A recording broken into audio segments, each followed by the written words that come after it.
Chapter 833, Misread. The two children heard the commotion and stood up in a second. Yundong walked in and looked at the two of them with a faint smile. The two little guys chuckled at her and sat back down. They even jumped on the cushions. Eldest sister, it's too comfortable here, so the small people in our hearts came out and spoke by themselves. We weren't the ones who said those words just now. Yes, it's not us.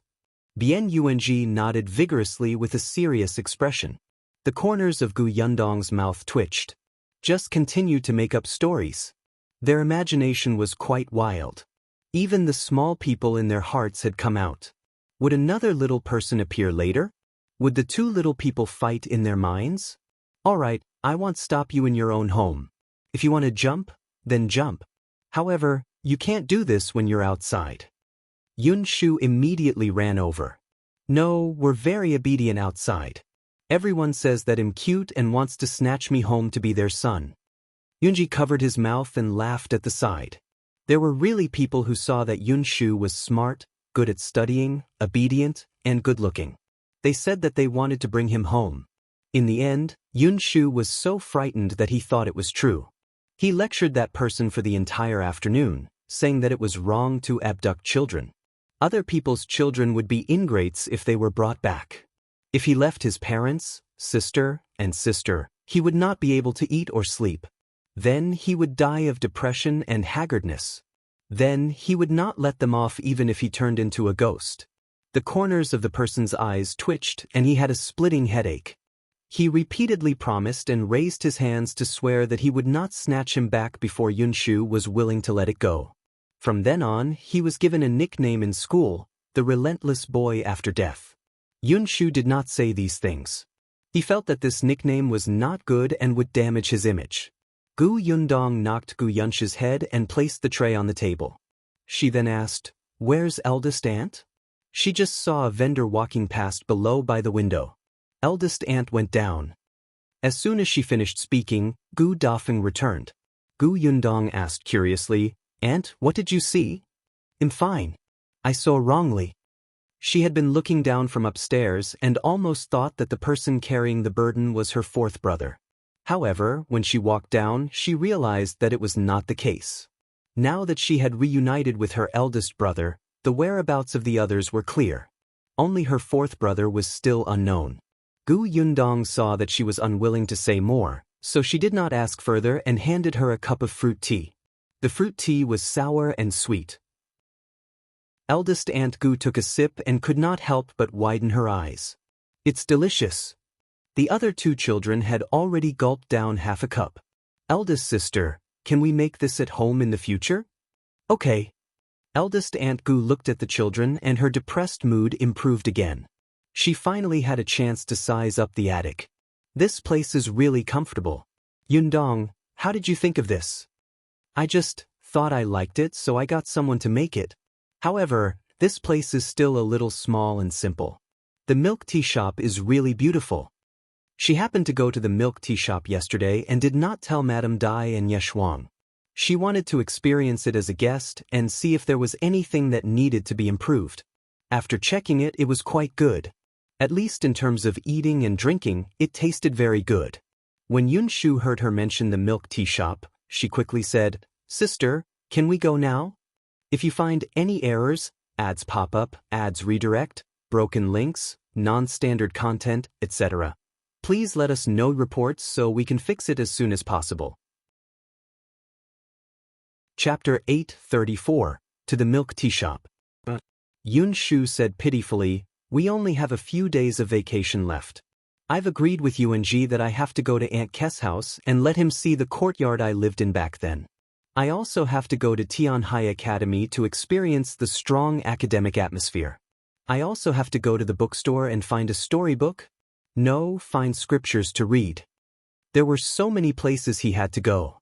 His schedule was too full and he was so busy. It was really not easy. Yundong felt sympathy for him. She thought that since there was nothing important in the afternoon, she might as well go. "All right, I'll take you there." At this time, there shouldn't be many people. It wouldn't be a problem to bring the two children over. The milk tea shop allowed children, but it was only limited to people under the age of 10. Moreover, most of the people who brought children went to private rooms. The two children immediately cheered and raised their heads to finish the fruit tea in their cups. Gu Dafeng shook her head helplessly. She drank very slowly. The doctor said that her stomach was not good now, so she had to drink and eat slowly to avoid getting injured too quickly. Taking advantage of this opportunity, Gu Yunshu and Bian Yuanji went to the cabinet on the wall to look for storybooks. I've never seen this before. Let's bring it back. Last time, Junjie said that he couldn't find this book in the bookstore in the county city for a long time. They'll bring it back for him. He'll definitely be happy. When Gu Dafeng heard this after drinking, she immediately frowned slightly and asked Gu Yundong softly, "Is that okay? Can they read storybooks?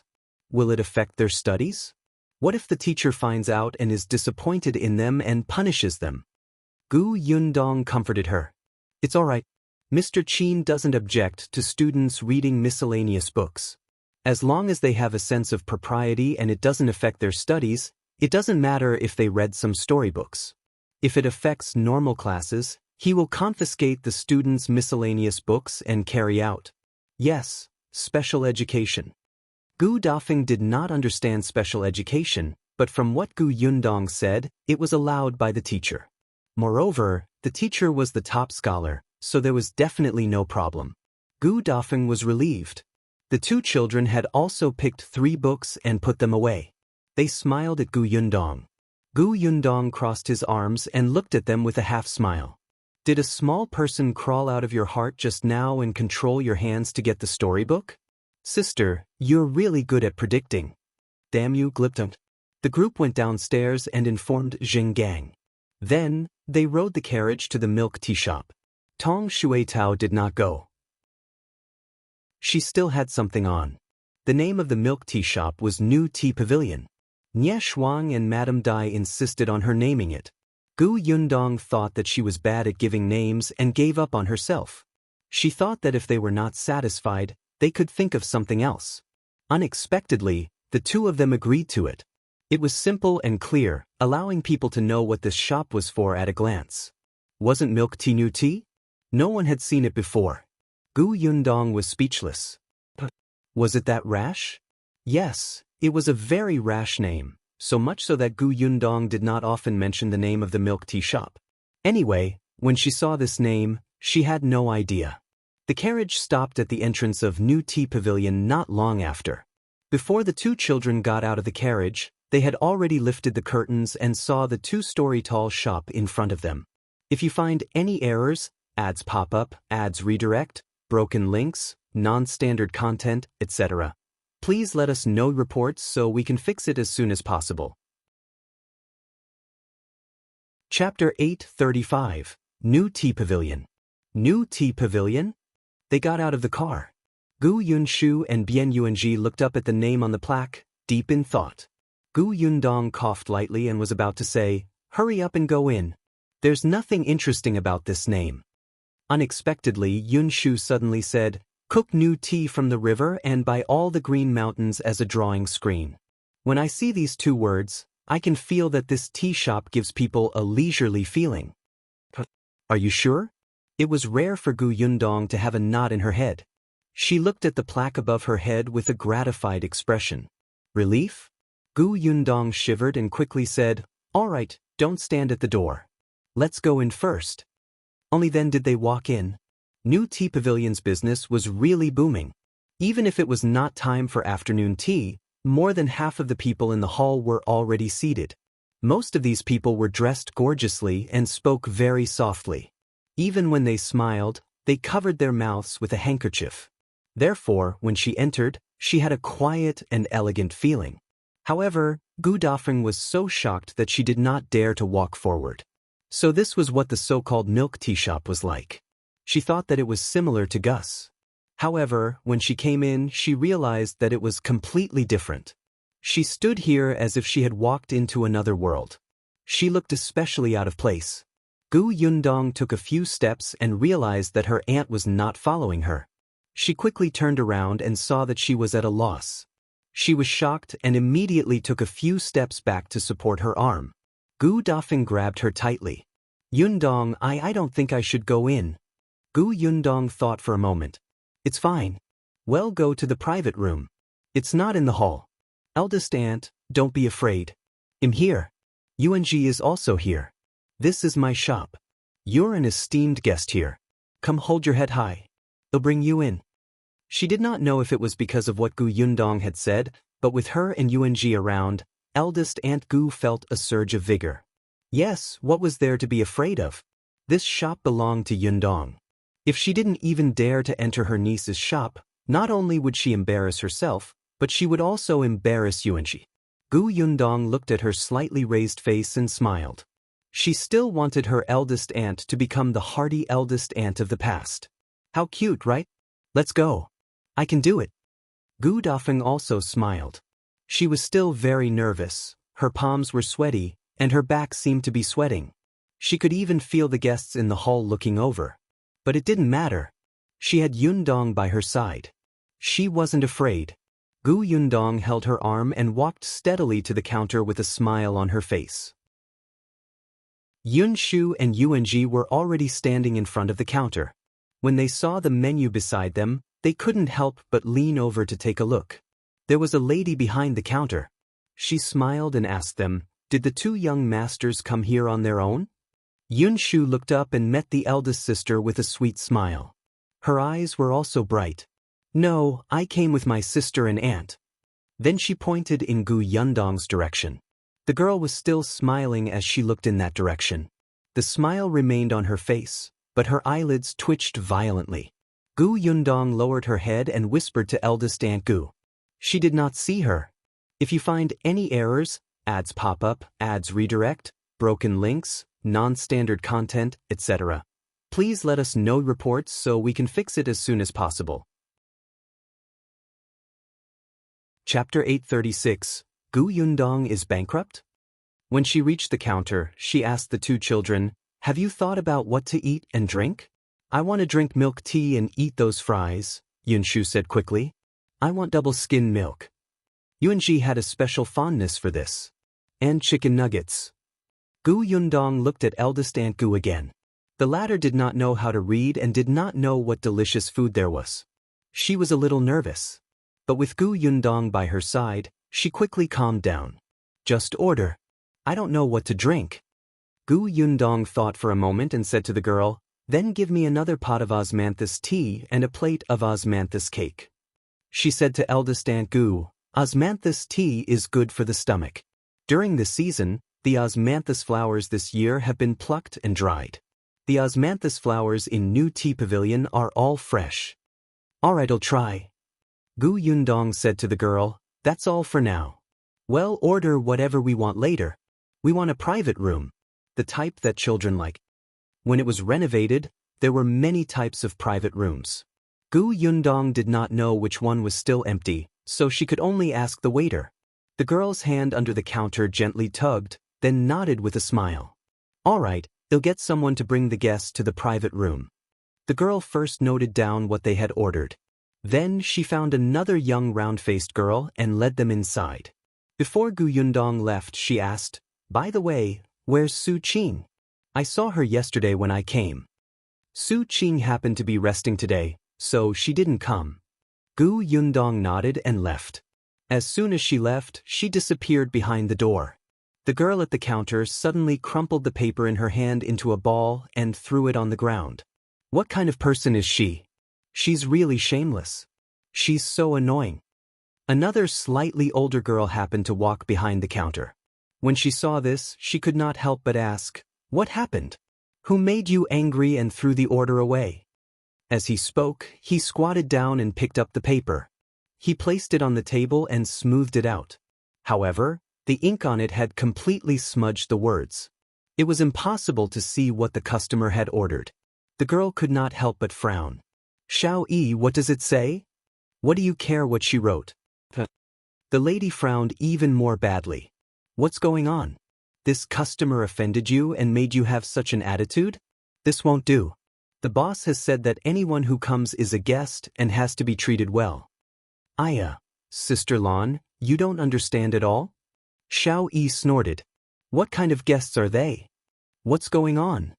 Qiuyue glared at her fiercely. You don't know, but that woman came yesterday too. Before noon, she came to the shop and ordered 2 cups of milk tea. One was hers and the other was her maid's. Then, the 2 of them sat in that corner of the hall for the entire afternoon. They didn't move at all. The more Qiuyue spoke, the angrier she became. Look at those young ladies and madams who came to our place. Which one of them would sit at the same table as a maidservant and drink tea? Only those ignorant and dilapidated families are so impolite. Wei Lan felt that this was wrong. Qiuyue, there's no rule in our shop that you can't sit with a maidservant. What do you know? When Qiuyue saw her retort, her tone could not help but become heavier.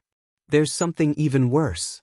If you find any errors, ads pop up, ads redirect, broken links, non-standard content, etc., please let us know reports so we can fix it as soon as possible. Chapter 837, 3 Bosses. A customer looked over and Wei Lan quickly pulled her back. Be quiet. Qiuyue shrunk her head and continued, it's fine if they sit in this shop for half a day, but the problem is that they keep stealing glances at others. Learning how to eat and drink elegantly from those madams and young ladies, I feel that it's shabby. Sister Lan, it's not that I want to criticize them, but if the other madams and young ladies find out, they will lose their temper and find trouble with our shop. If Gu Yundong were here to hear this, she would definitely shout that she was wronged. She just wanted to know how satisfied the customers were with the shop and see if they liked the food. Moreover, she had really only taken a few glances. Who knew that this Qiuyue would actually discover it? Wei Lan felt that Qiuyue's words were all guesses. It can't be. Did you misunderstand? I saw it with my own eyes. How could I have misunderstood? Just watch. They came yesterday and tasted the sweetness. Today, they came again. They even brought their families. If they come at this hour, they will definitely sit for the entire afternoon. Oh right, there's another thing. Su Qing was the one who entertained them yesterday. You didn't see her. She was so attentive. When she saw that the woman had finished her milk tea, she immediately went over to refill it. I think she likes to serve such poor guests. The more she spoke, the more she went overboard. Wei Lan couldn't stand it anymore, so she interrupted her and said, you'd better tell me what's written on this list first. I'll get someone to do it so that the guests won't wait. I've said so much, but you didn't listen at all? Qiuyue stomped her feet. Wei Lan handed the paper forward. Qiuyue was furious. Milk tea, double-skim milk, fries, chicken nuggets, and a pot of osmanthus tea and a plate of osmanthus cake. They're all gone. Wei Lan nodded and wrote again on the paper.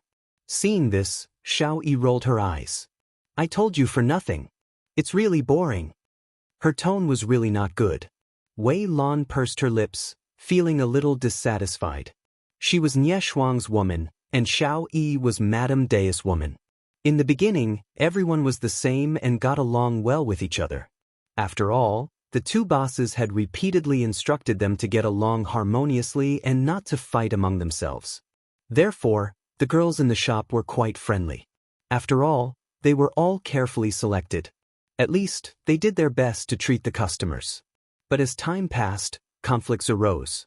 Among the 3 owners, Gu Yundong had never appeared, even though Nie Shuang and Madame Dai seemed to think highly of her. However, everyone still knew that this boss did not have much power. In addition, they did not know her, so they did not know her personality. Naturally, in everyone's hearts, she was not as prestigious as the other 2 bosses. Moreover, Nie Shuang and Madame Dai had brought many people with them. Boss Gu only had Su Qing. Su Qing's family background was not particularly good. Therefore, gradually, the shop was divided into several factions. In the beginning, Wei Lan thought that Su Qing was alone and would probably be ostracized by everyone. She did not expect her to be so popular, especially with the few old women in the kitchen. Therefore, even though she seemed to be alone, the people in the shop did not become enemies with her. Everyone seemed to be harmonious with her. During this period of time, everyone's mental state had more or less changed. As for Qiuyue, she had the biggest change in temperament here, because she felt that she belonged to Madame Dai and was superior to others. If you find any errors, ads pop up, ads redirect, broken links, non-standard content, etc. Please let us know reports so we can fix it as soon as possible. Chapter 838. She said thank you. Wei Lan did not like her very much, but she did not dare to offend her. The balance between the three bosses was very important. If she broke this balance, she would probably not be able to stay here anymore. Sighing inwardly, Wei Lan brought the menu to the kitchen and got someone to quickly prepare the food. When it was done, she personally carried the tray over. The round-faced girl arranged for Gu Yundong and the rest to be in a private room with a carpet and toys. Gu Yundong regretted it the moment she entered. This place was suitable for Kiki to come over at her age. The two kids were a little old after going to school. Just as she thought this, she saw Yunshu and Yuanji go in happily. Then they started playing with the puzzles. I've solved the puzzles several times. Then why are you still playing? I want to challenge speed. I want to see how quickly I can solve it. Last time, I saw that the headmaster did it in less than 5 minutes. I want to be faster than him so that I can go to the headmaster and show off. Gu Yundong, your aspirations are really too great. This private room is not bad. After the round-faced girl left, eldest Aunt Gu felt much more at ease. She looked around the private room and seemed to like it very much. Especially when she saw the two children playing on the carpet, she was even more satisfied. Gu Yundong and her sat on the sofa at the side. This is just one type of the sofas. When this place closes, you'll bring eldest aunt to check all the private rooms. Why would I need it? Of course. After all, I haven't seen all of them yet. Eldest Aunt Gu smiled and pointed at her. So you want to go yourself? The two children who were playing over there also heard it. We want to go too. You're going back to the county in a few days. There's no chance. Yunshu quickly stood up. Then there's no time like the present. Let's do it today. Let's wait here until closing time and then look at every room. You're really impulsive. Let me think. It was mainly because Su Qing happened to be resting today and the others in the shop did not know her. They had seen the old women in the kitchen. After all, she was the one who taught them how to make milk tea. It just wasn't convenient. Moreover, the shop closed relatively late. They didn't tell their family when they came out today, and their family might be worried. Just as she was thinking about it, there was a knock on the door of the private room. Gu Yundong looked up. Come in. Wei Lan opened the door and walked in with a tray. She smiled and placed the things on the table. Then she said, this is the milk tea, osmanthus tea, and osmanthus cake that the customer ordered. As for double skim milk and the other two snacks, please wait a moment. Thank you. Gu Yundong smiled and nodded at her. Wei Lan left the room and paused for a moment before turning to look at the closed door. There were really too few madams and young ladies who said thank you. They were used to being served by the people around them and had already taken it for granted. This girl, her smile was beautiful and her voice was pleasant. Especially when she thanked her, it actually made her feel like her work had been acknowledged. Wei Lan felt that this girl was not like what Qiuyue had said at all. She wasn't from a dilapidated family who did not know etiquette and only knew how to imitate others. She even had an aura that was stronger than Wei Lan's young lady. Wei Lan walked back to the counter, and Qiuyue came over again. How is it? I told you, they're in the private room. Are they looking around like they've never seen the world? Chapter 839. Demanding a beating. Wei Lan was a little annoyed. Was there no end to this? She was just a guest. Why did she have such a big opinion? She had never had an unhappy conflict with her, right? I'm asking you a question. Answer me. Qiuyue tugged at her. Wei Lan secretly took a deep breath and quietly pulled back her sleeve. She said calmly, no, be it that girl or the others, they're all quite easy to get along with. They're very polite. I don't believe you. It must be because they're in the room. You couldn't tell. If you don't believe me, why are you asking me? Wei Lan was not willing to continue chatting with her. She carried the tray and turned around. I'm going to get busy. There are guests outside again. Hurry up and entertain them. Qiuyue turned her head and saw a familiar young lady walking in. A smile suddenly appeared on her face and she hurriedly went up to her. Wei Lan shook her head and went to the kitchen to bring the other snacks from Gu Yundong's room. When she walked into the room, she saw her picking up the teapot and pouring tea for Gu Dafeng. Wei Lan took another look. She was indeed not as elegant, slow, and dignified as the young ladies of other rich families. She looked very casual. "Miss, here are your tea and snacks. Please enjoy." Gu Yundong thanked her again. When she was arranging them, he asked casually, "What's your name?" "Miss, my name is Wei Lan." "Wei Lan." Gu Yundong murmured softly and continued to ask, "How does it feel to be a shop assistant here?" Yesterday, she came over to check on the guests' reactions. Today, she wanted to understand the thoughts of the staff working here. Wei Lan stopped what she was doing and looked up with a smile. "Of course it's good. Our new Tea Pavilion is the only shop in the entire Xuanhe Prefecture that only sells milk tea to female customers. I'm very happy to be able to work here. Others are envious of me for becoming a female employee of new Tea Pavilion." "Is that so?" Gu Yundong smiled and did not ask further. She turned around and called out to the two people who were still working hard to solve the puzzles. "Everything is here. Hurry up and wash your hands. Otherwise it will get cold later." Gu Yunshu had just finished the last puzzle, but it had been a long time and he felt a little defeated. Yuanji patted him on the shoulder. "It's okay. Let's work harder. You have to think like this.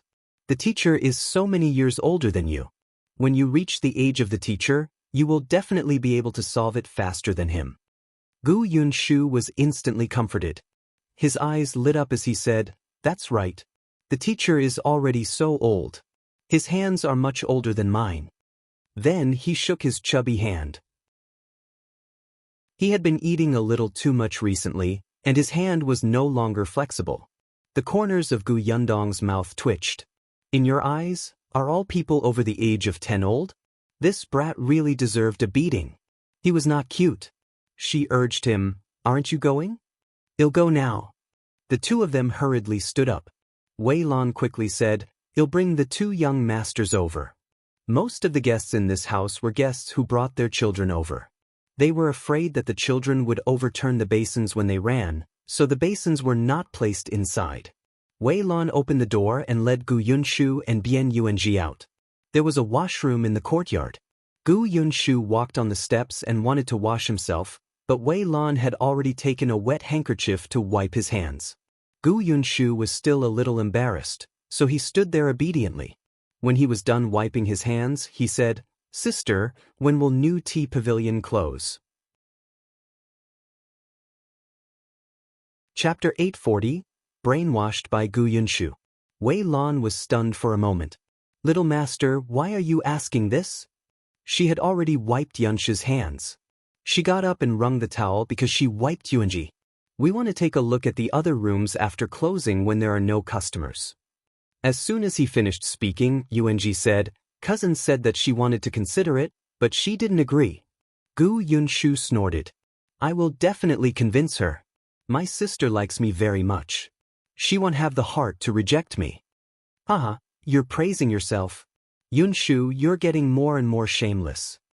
If you mock me again, I'll draw a turtle on your face later." Thick-skinned, Gu Yunshu pretended to cover his mouth. Yuanji quickly dodged to the side and said to Wei Lan, "Sister, well, go back to the room first." Then he ran. Gu Yunshu hurriedly chased after him. The two of them quickly entered the private room. Wei Lan stood on the spot and watched as their little figures gradually disappear. The corners of her mouth pursed slightly. A familiar sneer suddenly came from the side. Wei Lan turned around and saw Qiuyue leaning against the pillar under the corridor.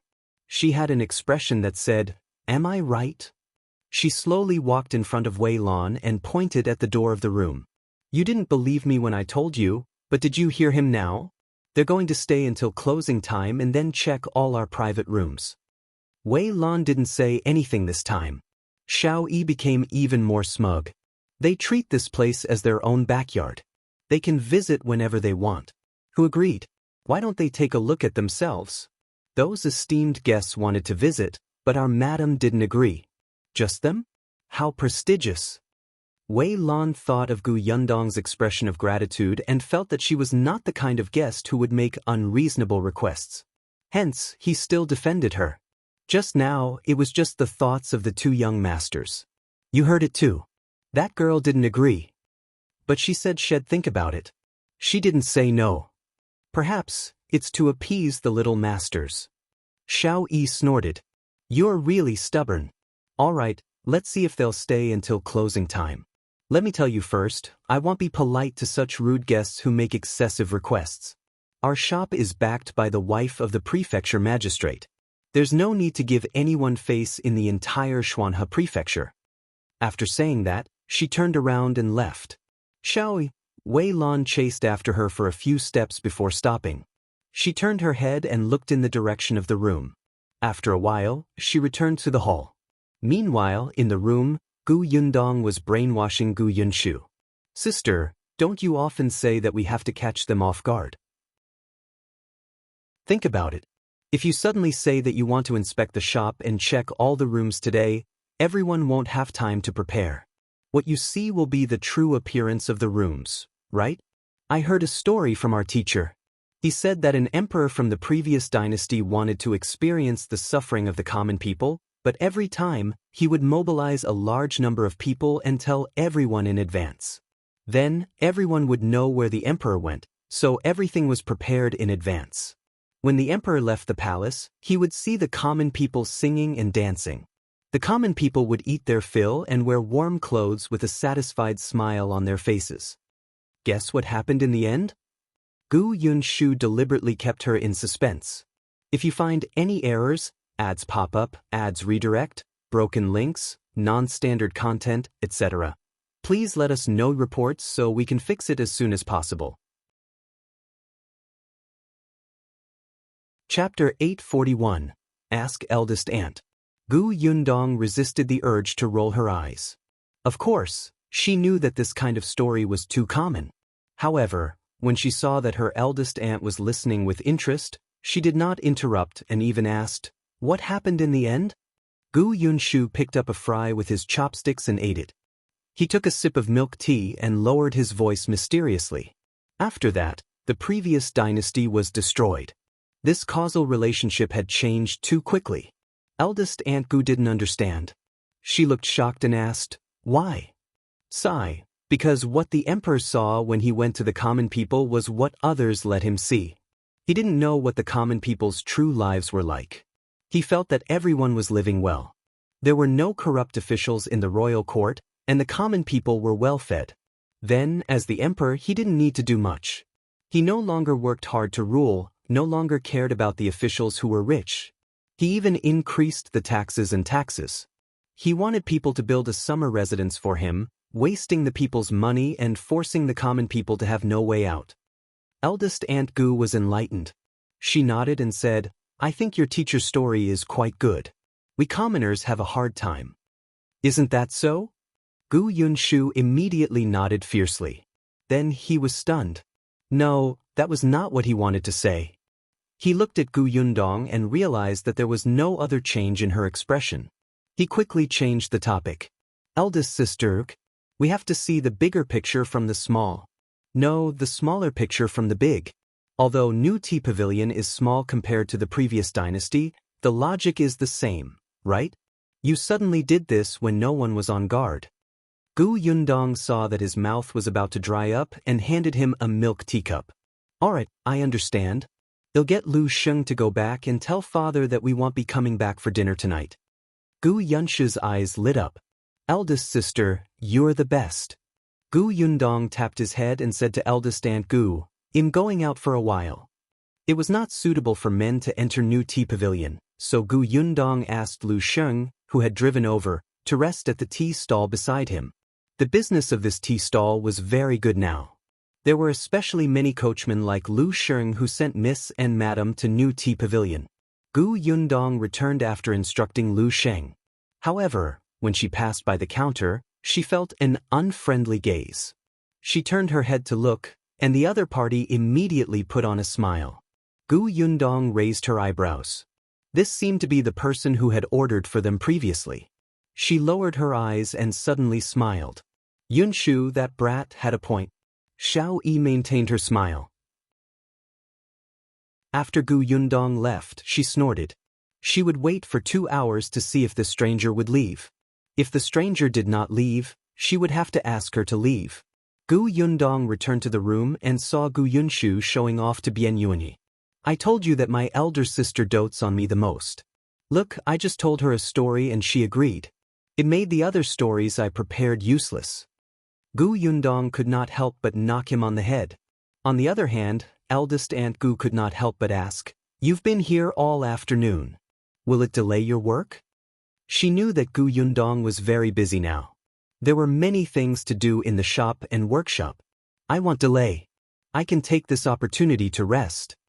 In fact, when she went out just now, she was still wondering if she should take down the brush and paper from the carriage to take a look. However, she instantly dismissed this thought. I happen to have something to ask you. If you find any errors, ads pop up, ads redirect, broken links, non-standard content, etc., please let us know reports so we can fix it as soon as possible. Chapter 842, Chasing Gu Yundong Away. What is it? Eldest Aunt Gu asked. Eat first. We can talk slowly. Gu Yundong brought her a piece of osmanthus cake. Eldest Aunt Gu had a small bite and chewed carefully. In the past, she had bought a few pieces of osmanthus cake in the county city, but they were not as delicious as the ones here. After taking another sip of osmanthus tea, she felt as if her entire life was satisfied. Eldest Aunt, what are your plans for the future? Gu Yundong asked softly when she saw that she had finished a whole piece. When eldest Aunt Gu saw that she was asking about this, she immediately smiled. Your uncle and I have already discussed this. Didn't Mrs. Rin say that your uncle's wooden carvings were selling quite well last time? I'll sell them. Although your uncle's legs are not good, his carving skills are getting better and better. Even if the little things aren't worth much, I can still earn a lot of money when there are more of them. Gu Yundong nodded. Eldest uncle had a skill that was already much better than many people. For now, he would make small wooden carvings. When his legs were better in the future, he could also make big ones. Then have you thought of where to sell them? Eldest Aunt Gu shook her head. I want to bring some to the market tomorrow and set up a stall on the ground to see how business is. Gu Yundong thought for a while. I know a market not far from Gus. It sells flowers, birds, calligraphy, paintings, and so on. The environment is not bad. Aunt, you can go there and take a look first. The small wooden carvings were also a work of art. There should be a market there. Eldest Aunt Gus' eyes lit up. Really? At first, she thought of finding a random place at the entrance of the market. In the past, when she was in Yongning Prefecture, there was no market in the county city to sell flowers and birds. Perhaps she couldn't come into contact with it, so she didn't know. Yes, the flowers in my mother's courtyard were bought at that market. The mother and daughter who sell flowers should still be there. The little girl's name is Qiuyue. If eldest aunt encounters her, you can accompany each other. They're quite good people. Eldest Aunt Gu was even happier. She hadn't even gone to the market, but she already had a companion. If there was anything she didn't understand, she could ask them. In the end, she had never walked around the prefectural city here. She was more or less worried, afraid that she would not be able to speak to the people in the prefectural city. Gu Yundong asked her about the price again. The price that eldest Aunt Gu and her husband set was really too low. This was the prefectural city, so they could still raise the price. Moreover, although Bien Han's craftsmanship was not as good as a grandmaster's, he was serious and meticulous. Every small wooden carving was done diligently, and the quality was definitely not a problem. Eldest Aunt Gu was actually not good at doing business, but she would ask. As Gu Yundong chatted with her, she slowly felt that she had become much more straightforward. As expected, eldest Aunt Gu was still the same eldest Aunt Gu as before. Knock knock. Just as the two of them were deep in conversation, there was a knock on the door. Gu Yundong's voice stopped abruptly. He frowned slightly and looked in the direction of the private room's door. Gu Yunshu had already rushed over to open the door. He was stunned when he saw Qiuyue standing in front of him. May I ask what's the matter? Xiao Yi still had a smile on her face and her attitude was still polite. She stood at the door and looked at Gu Yundong. Miss, it's already 3 p.m. 3 p.m.? So what? All right, I understand. Gu Yundong smiled and nodded gently. If you find any errors, ads pop up, ads redirect, broken links, non-standard content, etc., please let us know reports so we can fix it as soon as possible. Chapter 843, Fight. Xiao Yi saw that she was pretending to be stupid and did not know what was good for her, so she simply made it clear. Miss, it's like this. Ever since our new Tea Pavilion opened for business, there have been many customers every day. Whether it's the hall or the room, it's filled with people. Especially after noon, some customers still have to wait for seats. Gu Yundong frowned, but Xiao Yi continued to smile and said, it's the most crowded time now, so there's no room. A madam had tea and snacks in this room last time and was very satisfied. Today, she came over and asked us for this room again. Gu Yundong looked at her with a faint smile. How strange. There was actually someone who chased away guests. Gu Yunshu scratched his head and looked up at Xiao Yi. Didn't you tell that madam that there are already guests in this room?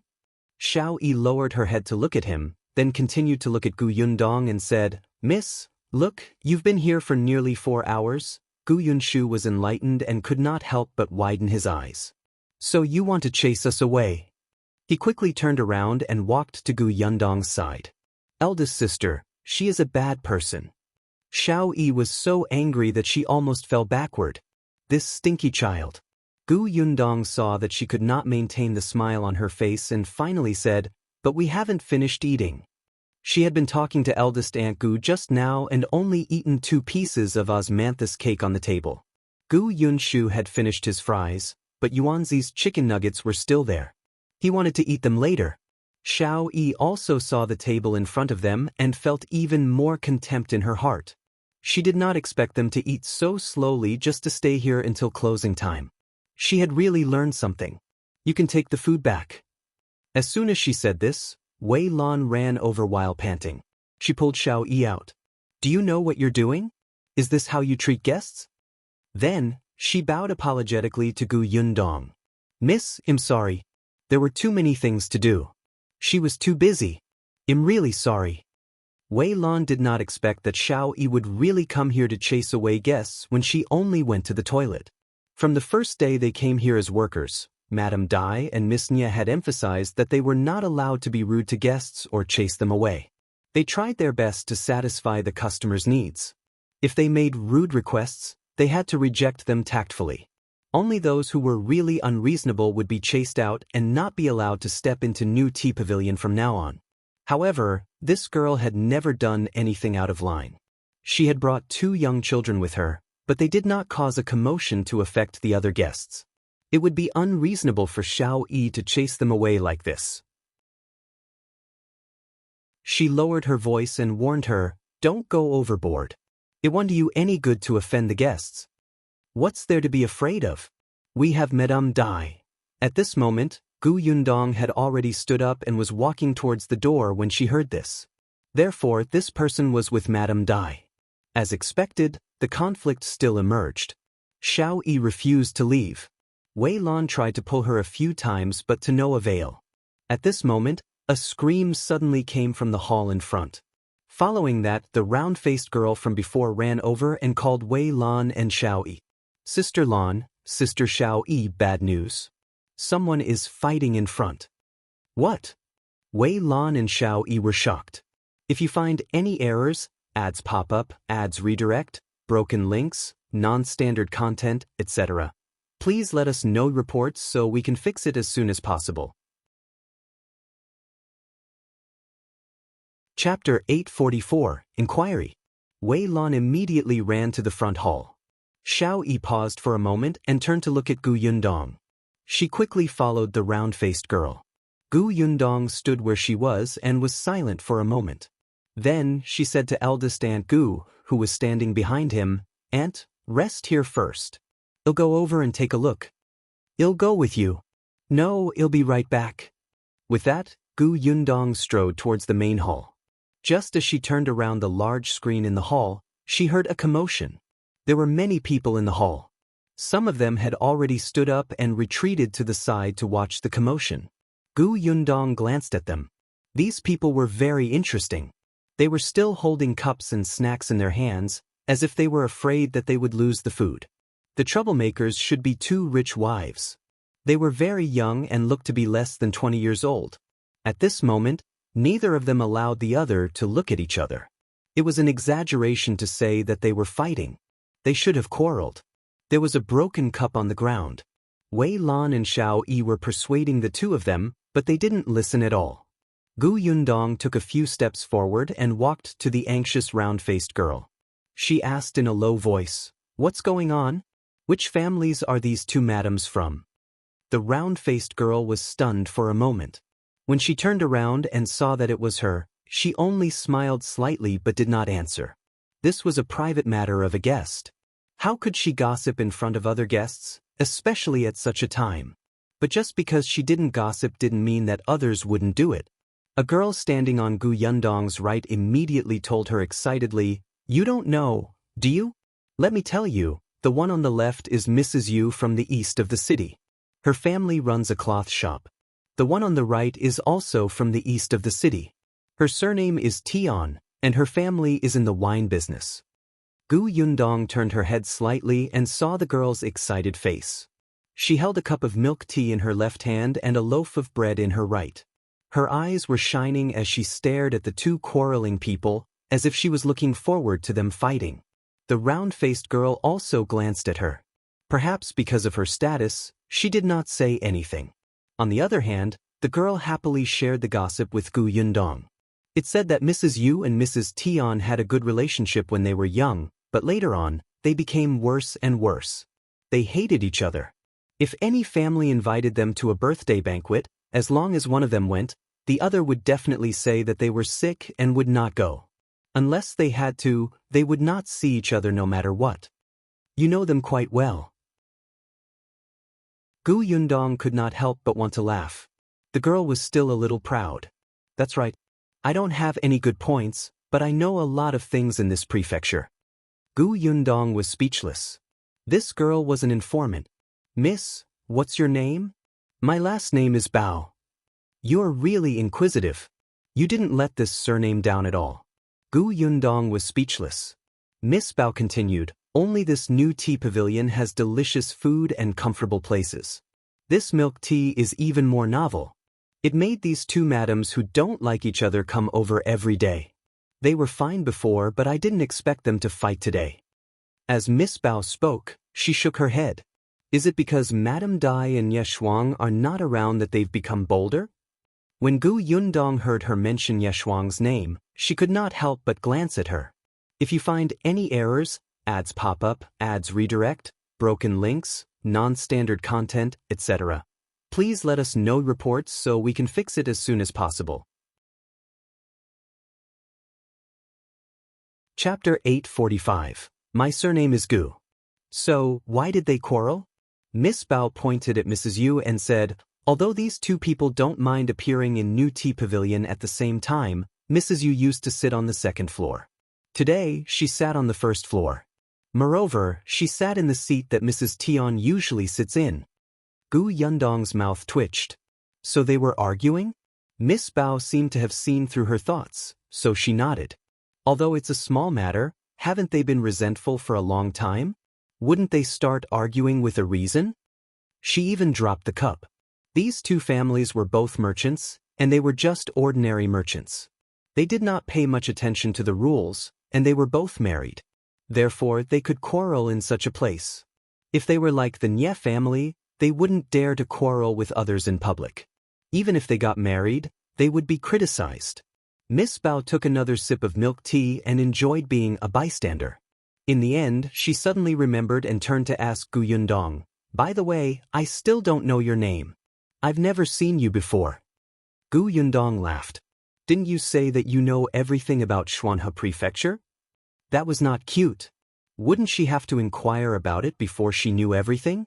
"My surname is Gu." With that, Yundong walked towards the two people who were still arguing. Miss Bao frowned and pondered. Gu. Which family was she from? She had no impression of her at all.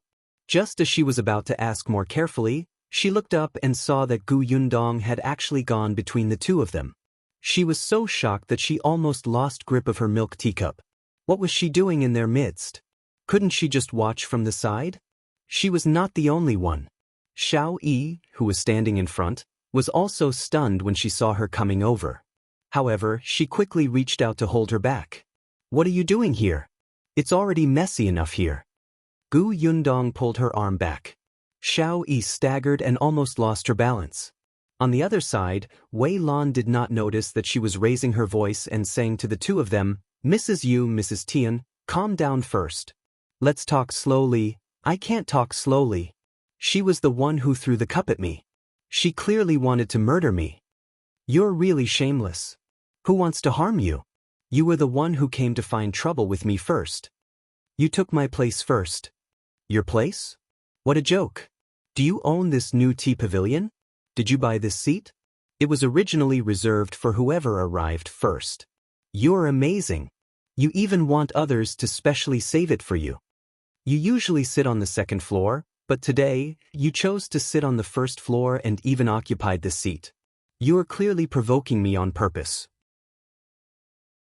The two of them argued more and more fiercely, neither giving in to the other. Gu Yundong had a smile on her face. She stopped behind Wei Lan and patted her shoulder. Wei Lan's mouth was dry, but the two of them ignored her and continued to argue as they got closer and closer. If they were not careful, their fingernails would have scratched each other. Wei Lan immediately turned around when she was patted on the shoulder. She was even more surprised to see Gu Yundong walking over. Go to the kitchen and find 2 strong old women, Gu Yundong said. Wei Lan was stunned for a moment before she smiled bitterly. Miss, go back to the private room. They'll give you an explanation when I'm done. She thought that Gu Yundong was still angry about what happened before.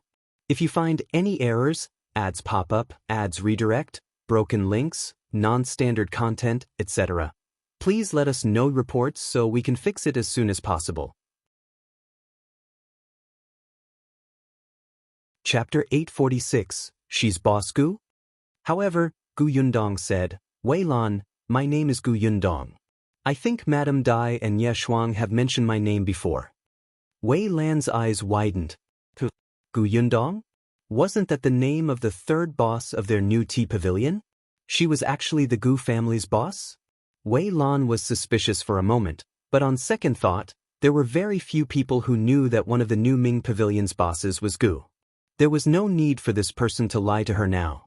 Besides, the old women in the kitchen had all said that they had seen Boss Gu. If she wasn't, she would immediately be exposed. Thinking of this, Wei Lan hurriedly nodded and quickly ran in the direction of the kitchen. On the other side, Qiuyue had just stabilized herself. When she saw her, she wanted to go forward and criticize Gu Yundong. Unexpectedly, Wei Lan did not see her at all. Instead, she bumped into her as she ran, causing Qiuyue to take a few steps back. She pressed her hands against the edge of the table and barely managed to stand. She was instantly furious. She swung her painful fingers and said angrily, Wei Lan, what's wrong with you? Hiss. Wei Lan returned very quickly with 2 old women behind her.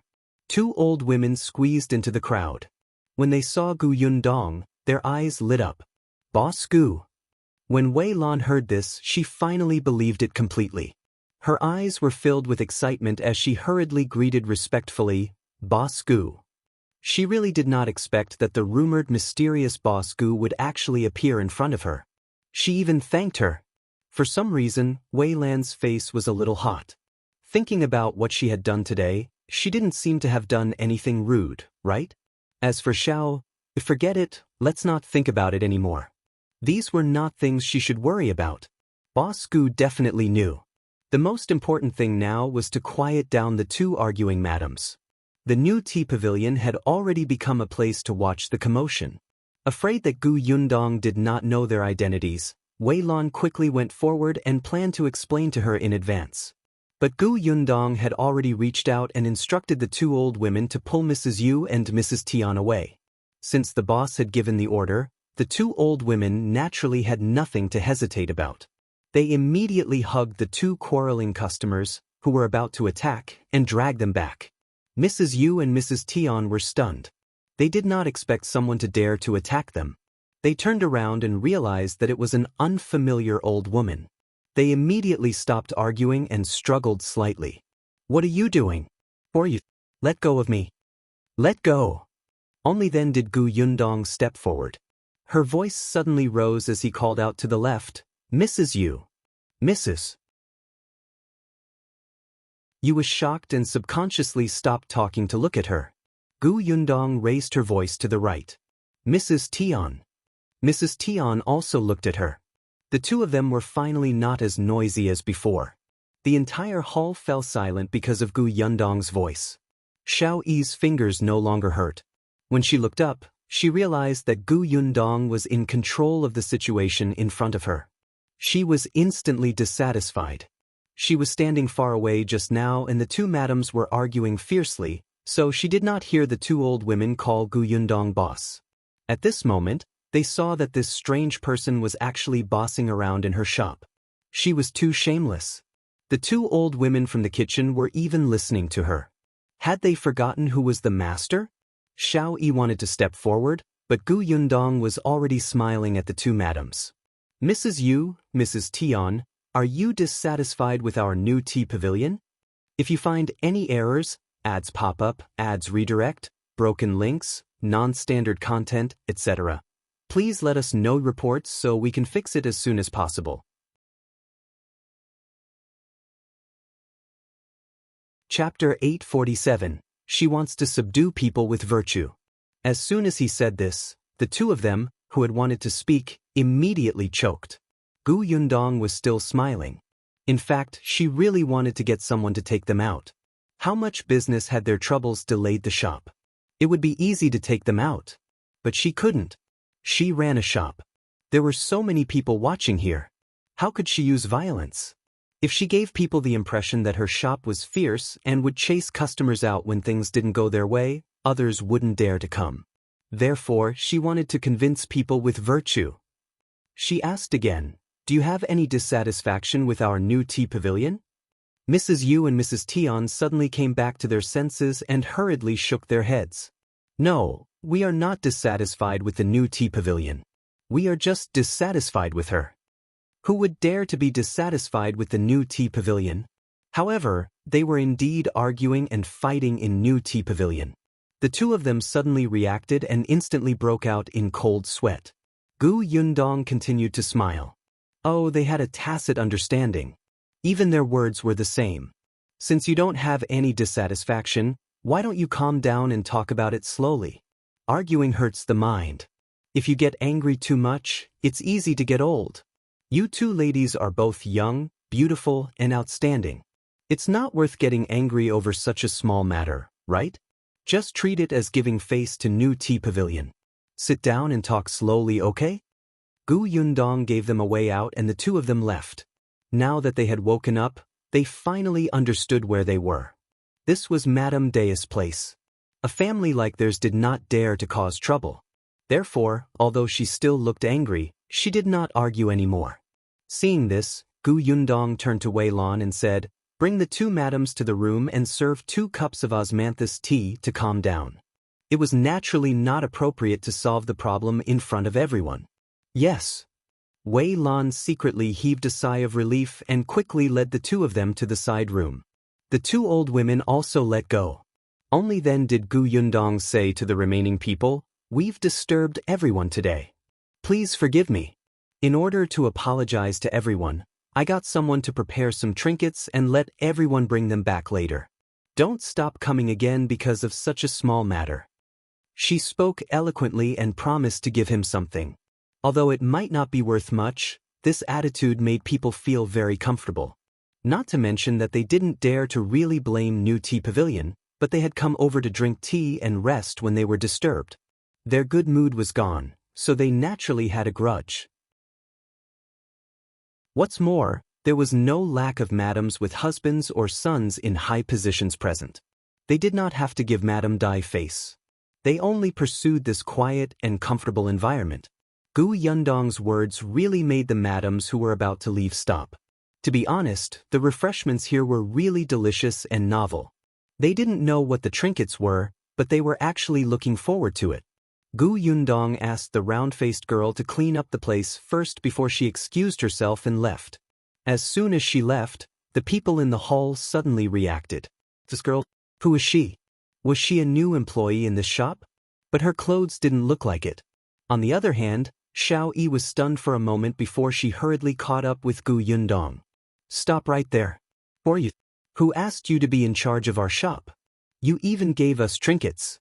You're really... Gu Yundong turned her head abruptly and scanned her face with her sharp and cold gaze. Shut up. I'll settle the score with you later. If you find any errors, ads pop up, ads redirect, broken links, non-standard content, etc., please let us know reports so we can fix it as soon as possible. Chapter 848. Listen to me. Qiuyue was stunned by her cold gaze and stood rooted to the ground. She had only dared to speak ill of others behind their backs. Even if she chased the guests away, it was only because her heart was too arrogant for a moment. It was her first time doing it. Now that Gu Yundong was looking at her, she felt inexplicably flustered. Gu Yundong had already walked into the room. As expected, Mrs. Yu and Mrs. Yu sat on two sides and did not speak to each other. Wei Lan persuaded them softly and poured them tea. When they saw Gu Yundong enter, they immediately turned their heads away. Just now, Wei Lan had already said that this person was the owner of New Tea Pavilion. They had met Madame Dai and Yeshuang before. This was indeed the first time they had seen this boss Gu, who was rumored to not even have come on the day of the opening. Gu Yundong sat down in front of the two of them and smiled. All right, there's no one else here. You can tell me what happened. Mrs. Tian was the first to speak. Boss Gu, I'm not an unreasonable person. No one wants to cause trouble for New Tea Pavilion.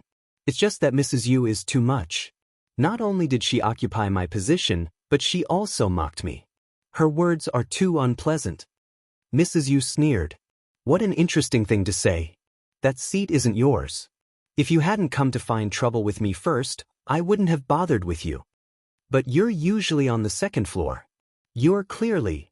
Seeing that the two of them were about to quarrel again, Gu Yundong waved her hand. Stop.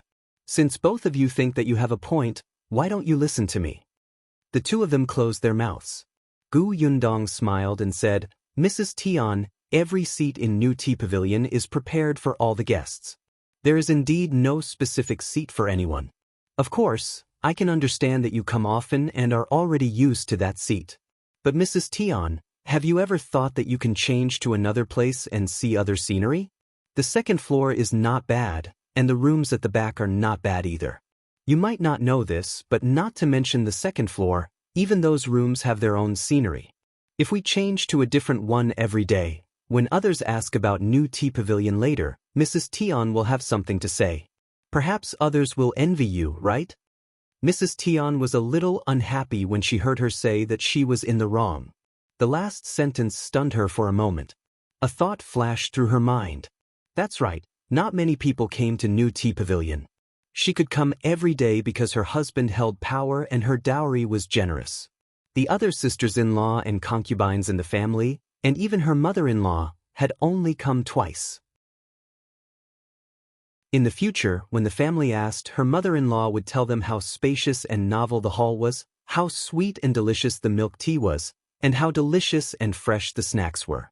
After she finished speaking, no one would ask Mrs. Tian anymore. If she went through all the places in New Tea Pavilion, wouldn't she be surrounded like a star? In the end, she was just being vain. Seeing that she did not speak, Gu Yundong smiled and turned to look at another person. Mrs. Yu, why aren't you sitting on the second floor today? Mrs. Yu was stunned. Actually, she had been thinking about Gu Yundong's words just now. They seemed to make sense. Hearing her question, she glanced at Mrs. Tian and said, I was originally on the second floor, but there was someone I didn't like on the second floor today, so I came downstairs. There were many people downstairs at that time. It seems that that place is not bad. Who knew that Mrs. Tian often sat there? She usually came early and went straight to the second floor. The corners of Gu Yundong's mouth twitched. There are so many people who don't get along with you. If you find any errors, ads pop up, ads redirect, broken links, non-standard content, etc., please let us know reports so we can fix it as soon as possible. Chapter 849. It's over. Gu Yundong nodded, indicating that she understood. Then she asked, "Have you never said this to Mrs. Tian? What's there to say? Am I very familiar with her? I can't even be bothered to look at her. She walked in front of me perfectly fine and even blocked my light." Mrs. Yu rolled her eyes, as if Mrs. Tian was a dirty thing. With this gaze, even ordinary people would feel unhappy, let alone Mrs. Tian, who had a grudge against her. Mrs. Tian's anger was instantly ignited again.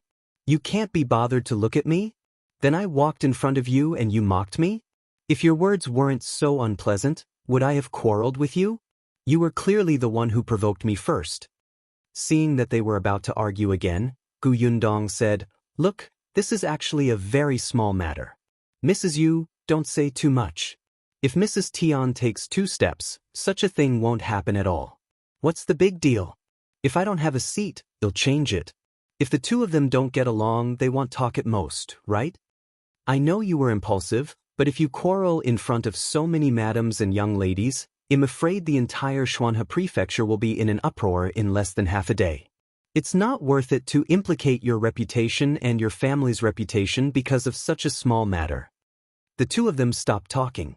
Actually, they had calmed down and knew that they had done something wrong just now. Even if they wanted to quarrel, they could not quarrel in New Tea Pavilion.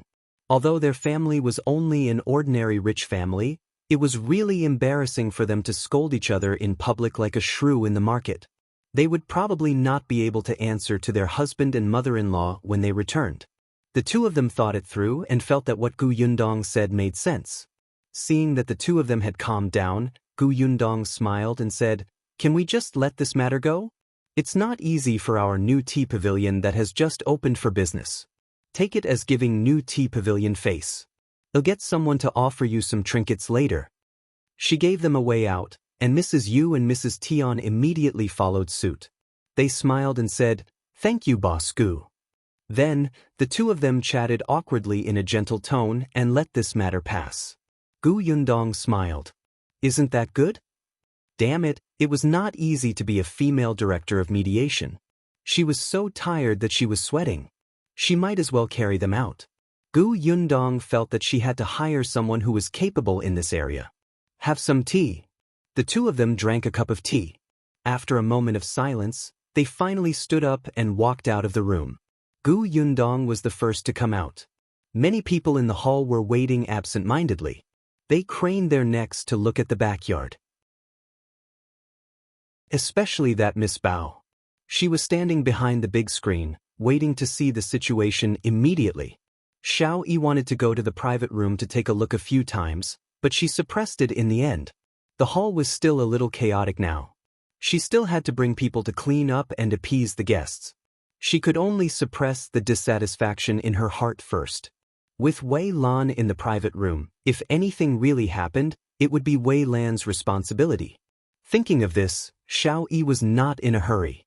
When Gu Yundong came out, everyone in the hall looked over. Miss Bao took a few steps forward and asked softly, "How did it go?" Gu Yundong moved to the side and Mrs. Yu walked out from behind her. "If you find any errors, ads pop up, ads redirect, broken links, non-standard content, etc., please let us know reports so we can fix it as soon as possible." Chapter 850, Trinkets. When everyone saw this, they were surprised. Oh, the 2 of them really stopped arguing. Not only did they stop arguing, but they also seemed to be able to talk calmly. They looked quite friendly when they walked together. Miss Bao's heart was itching. "Miss Gu, what did you tell them?" "Nothing much. It's not like the 2 madams are unreasonable people. This is just a misunderstanding. Once the misunderstanding is resolved, won't everything be fine?" Mrs. Yu nodded. "Yes, it was just a misunderstanding. I'm really sorry for disturbing everyone. I was just being impulsive. Please don't take it to heart." The madams and young ladies present waved their hands and said that they were fine. In any case, they did not lose anything. They had even watched a show. Later, they could chat with others. Miss Bao did not get any useful information and sighed regretfully. Then, she seemed to have thought of something and asked curiously, "By the way, you said that you would give us something. What is it?" As soon as she said this, an older woman beside her glared at her. "How can you be so unruly? Who asks for a gift? I'm curious. Aren't you all curious?" That person should be Miss Bao's elder. Although there was blame in her words, it was mostly teasing. On the other hand, when Miss Bao asked that question, a few people who liked to join in the fun asked, "Yes, we're really quite curious. Miss, what exactly is it? Let us see it." "All right, I'll go get it now," Gu Yundong said with a smile. She also knew that the two of them definitely did not want to stay here anymore, so she nodded at them. "Please wait for a while." She had agreed to give the gifts to them. With that, Gu Yundong turned around and walked towards the storeroom at the back. She had the key to the storeroom in her hand. Madame Dai had given it to her when she went to the Dai residence a few days ago. There were naturally no small gifts in the storeroom, but there were in Gu Yundong's spatial storage. Actually, it wasn't anything special. It was just her paintings. It was mainly because she had too many things in her space, but she could not take most of them out to use. What she could take out was not enough to offer so many madams and young ladies outside. Except painting. Now that she had the conditions, she could make one painting a day almost every day when she was free. As time passed, wouldn't there be many paintings in the space? Moreover, it would not seem rude to give this. Hence, when Gu Yundong arrived at the storeroom, she found a larger tray and placed all the paintings in her space inside. Some paintings were simple and some were complicated. There were all kinds of flowers, plants, mountains, rivers, bustling streets, alleys, and food. Gu Yundong's mind was filled with imagination. She drew everything. At this moment, these paintings were all rolled up and tied with a red string. When placed on the tray, they looked a little high-end. Gu Yundong carried the tray out of the storeroom and Wei Lan happened to rush over. She handed the tray to her. Wei Lan followed behind her and said, "Boss, I don't know where Qiuyue went." Gu Yundong paused for a moment before continuing to walk forward. Does she know that I'm the boss of New Tea Pavilion? If she knew, she might really escape in fear. Wei Lan shook her head. I don't think so. She had wanted to find Qiuyue and tell her about Gu Yundong's identity. It was more or less a way for her to be mentally prepared. As they spoke, the two of them returned to the hall. Most of the people's eyes were on her, but Gu Yundong's gaze was on Mrs. Tian and the woman beside her. If you find any errors, ads pop up, ads redirect, broken links, non-standard content, etc., please let us know reports so we can fix it as soon as possible. Chapter 851. Can you get out? Where did this woman come from? Why didn't I see her before? As Gu Yundong walked forward, she asked Wei Lan, "Who is this?" Wei Lan said, "She came with Mrs. Tian. She seems to be Mrs. Tian's sister-in-law." As she spoke, she suddenly lowered her voice. "I remember now. This sister-in-law seems to be Mrs. Ye's concubine's sister-in-law. She also married the eldest son of the Tian family's concubine. In that case, the two of them were in-laws?" Gu Yundong frowned slightly. Just as she was about to walk to Mrs. Tian's side, she suddenly realized that Mrs. Tian, who had been comforted just now, had become irritable again. She looked at Mrs. Yu with uncontrollable anger. The woman beside her kept persuading her, "Forget it, sister-in-law. It's not like you don't know her personality. Let's just take a step back. Anyway, I've already gotten used to what happened at home in the past." "Get used to it?" Mrs. Tian sneered. "You're a concubine's daughter, but I'm not. I'm the proper wife of the Tian family. Why should I let her?" A trace of anger flashed across the woman's face, but she quickly regained her composure and sighed. "You're right. I implicated you. I shouldn't have followed you here. She provoked us when she saw us coming. She was actually targeting me. Otherwise, even if you didn't come, she would still find trouble with me. It has nothing to do with you." Sister-in-law, you don't have to take the responsibility. It's just that since things have come to this, the rest doesn't matter. I'm just afraid that it won't be easy to explain to your family when you go back. This matter will definitely spread everywhere. I'm worried that the rumors outside will be disadvantageous to you. Gu Yundong's face turned ashen when he heard that. Alright, she knew that such a small matter would cause such a ruckus. The two rich ladies were arguing without caring about the occasion.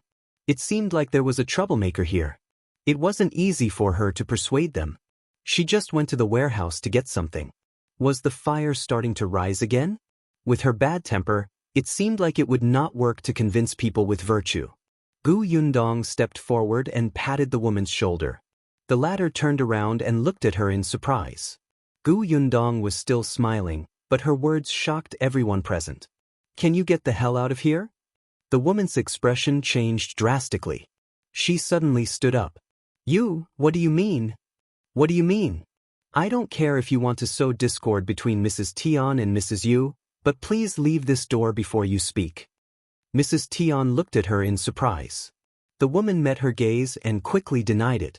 I didn't. What do you mean by sowing discord? I'm just worried about sister-in-law. Gu Yundong did not have the time to argue with her. What did the Tian and Yu families have to do with her? The sisters-in-law started fighting. However, if they wanted to fight, they had to go home. You want to use our new Tea Pavilion as a raft on the spot? Dream on. Gu Yundong sneered. Do you think everyone is a fool? Do you think I don't have a temper? Get lost, Wei Lan. Remember her. She's not allowed to come again. It was just a shop, but it had actually become a tool for others to fight openly and covertly. It would be strange if Gu Yundong had a good expression. This woman thought that she had invited the two of them in with a good attitude just now because she did not dare to offend the guests or something. No matter what, the prefecture magistrate's wife was backing them up here. When it was time to be stubborn, Gu Yundong would definitely not lower her voice and be nice. If you find any errors, ads pop up, ads redirect, broken links, non-standard content, etc., please let us know reports so we can fix it as soon as possible. Chapter 852, Draw It Yourself. The woman's face turned pale. After a while, she looked at Gu Yundong with tears in her eyes and said, You, how can you malign me like this? You treat my sincerity as heartless. I know that I'm a concubine's daughter. You all look down on me. As she spoke, she covered her tears and ran out. Gu Yundong did not even turn around. She looked up at Mrs. Tian, who seemed to be deep in thought. She was also very speechless in her heart. She did not expect Mrs. Tian to be easy to provoke. Her temper was too easily ignited. On the other hand, Mrs. Yu had been watching from the side. At this moment, she walked over and thanked Gu Yundong. Thank you. Actually, I also felt that this quarrel was a little strange previously. It turns out that there was a villain causing trouble. Someone beside them whispered, That's right. When you guys were arguing, that person kept standing far away. Mrs. Tian immediately felt a little awkward. At this moment, she had gradually regained her senses. She immediately smiled dryly at Gu Yundong and said, It's my fault for not recognizing people well and causing new Tea Pavilion to suffer. I'm sorry, everyone. Since she had a good attitude, Gu Yundong naturally would not treat her coldly. Anyway, it was fine as long as she did not cause trouble in new Tea Pavilion. But it was impossible for Gu Yundong to still have a smile on her face. She asked Wei Lan to bring the tray over and handed them 2 paintings. This is a small gift from new Tea Pavilion. I hope the two of you like it. What's this? Miss Bao couldn't help but ask curiously. Gu Yundong took a roll and handed it over. Miss Bao blinked. For me. Gu Yundong thought about it and took it back. Hey, wait, I didn't say I didn't want it. Why did you take it back? Gu Yundong smiled. It's not that I don't want to give it to you. I just want you to draw it yourself. She placed the painting back on the tray and pushed the tray forward. These are all paintings. Take it as a gift from me to everyone. However, the scenes and items drawn here are all different. Some are simple, and some are complicated. The paintings are all rolled up, so I don't know what's on the paintings. Why don't everyone take a look and treat it as fun? Miss Bao's eyes lit up when she heard that. All right. This is interesting. The others also walked over curiously. The gift is actually a painting. This is quite elegant. It's more like letting us draw it ourselves. That will depend on everyone's luck. My hands are itching. Can I be the first to draw it? Hey, that won't do. Who doesn't know that you're famous for being lucky? I think you should be the last. The person in front covered her mouth and laughed. You said that I'm lucky. Even if I'm the last, I might still draw the best. Everyone laughed, and the atmosphere in the hall instantly became lively and harmonious. On the other side, Mrs. Yu and Mrs. Tian lowered their heads and left quietly when no one was paying attention. However, when they walked out of the door, they were suddenly stunned when they saw a person in the carriage at the door. Immediately after, the two of them smiled dryly and hurriedly greeted the person before leaving. As for whether they would come to New Tea Pavilion in the future, they did not know. In short, after Mrs. Tian returned, there would probably be no peace at home. Yundong naturally knew that they had left, but the atmosphere in the hall became more and more lively. Miss Bao was the first to draw a painting since she was the closest. If you find any errors, ads pop up, ads redirect, broken links, non-standard content, etc., please let us know reports so we can fix it as soon as possible.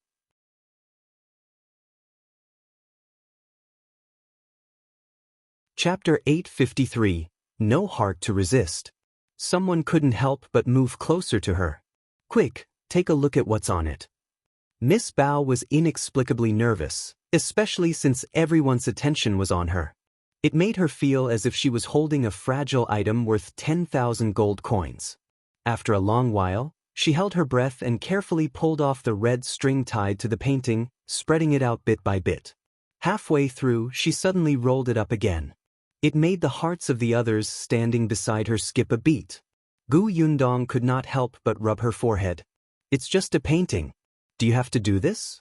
Is there too little entertainment? After a while, Miss Bao opened the painting again. In the next moment, she let out a wow, and her face was filled with obvious joy. Those who were sitting further away heard this and became more curious. However, they were no longer young ladies. They still had to be more dignified. However, there were still young ladies of similar age who exclaimed, "So cute." Yundong glanced at it. Oh, it was the Q picture. She had drawn it when she saw a large group of children flying kites in Yongfu village last time. She suddenly had an idea. They were all big-headed and small-bodied. They were pulling the kite string in their hands as groups.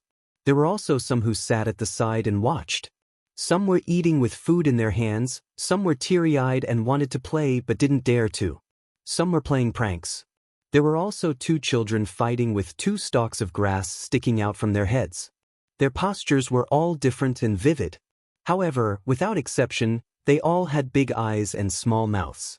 They were even cuter than dolls, making one's heart tremble.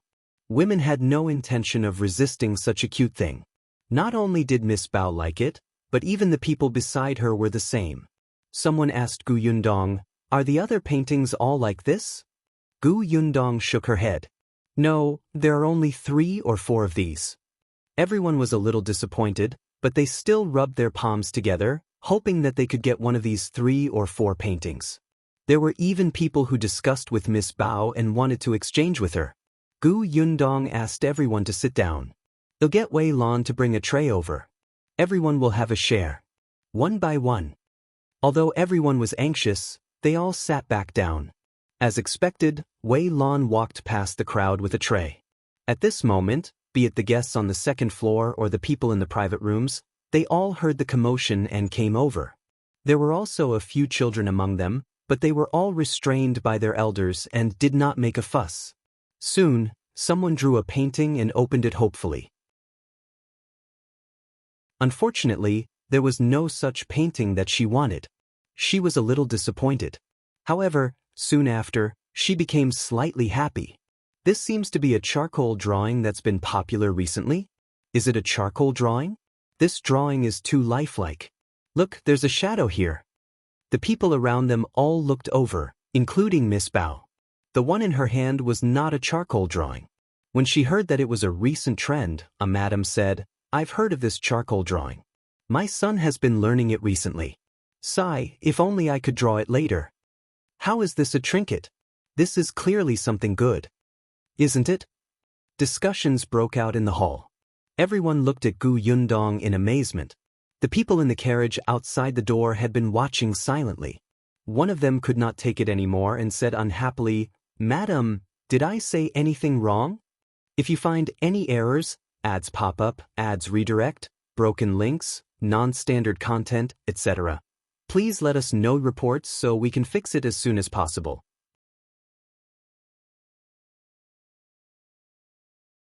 Chapter 854, She's the Third Boss. I don't know where she came from. It's fine if she became the master of our new tea pavilion without permission, but she even became the master of the place. Wei Lan just had to listen to her as if she was the master and let her win people over. The person who spoke was Xiao Yi, who had disappeared earlier. At this moment, she was standing beside the carriage, and the person sitting in the carriage was Madame Dai. Xiao Yi originally wanted to stop Wei Lan, but when she thought about how Wei Lan had been going against her today, she felt especially uncomfortable. In New Tea Pavilion, the person with the highest chance of competing with her for power was Wei Lan. As for Su Qing, she didn't care at all. If she took this opportunity to make Madame Dai's impression of Wei Lan worse, wouldn't that be killing two birds with one stone? Coincidentally, Madame Dai had actually come this morning. Xiao Yi knew that she would go to a friend's house not far from here in the afternoon, so she simply ran over to look for her. When she returned, she happened to see Gu Yundong scolding Mrs. Tian's sister-in-law. She even chased away our new Tea Pavilion's guest and directly said that that person was sowing discord and offended Mrs. Tian and Mrs. Yu. This is too bad for our new Tea Pavilion's reputation. Madam, you can't let her off. The more Xiao Yi spoke, the angrier she became. However, she did not hear Madame Dai's voice for a long time and was a little puzzled. However, when she looked up, she realized that Madame Dai was smiling. Xiao Yi was a little stunned. "Madam?" Madame Dai finally glanced at her. "Sowing discord? Isn't it what you're doing now?" Xiao Yi's face instantly turned pale. She hurriedly lowered her head. This servant doesn't dare." Madame Dai looked at her with disappointment in her eyes and did not continue. She only got the maidservant beside her to help her out of the carriage and walked towards New Tea Pavilion with a smile. Usually, she would have noticed it as soon as she arrived, but at this moment, her attention was focused on the paintings. No one noticed her arrival for a long time. It was not until she reached the counter that someone finally said in surprise, "Madame Dai, you are here?" Gu Yundong also turned around and smiled. As Madame Dai walked towards the guests, an older lady said, "Madame Dai, where did you get these paintings? Doesn't your heart ache to send them out like this?" "I didn't take those paintings out.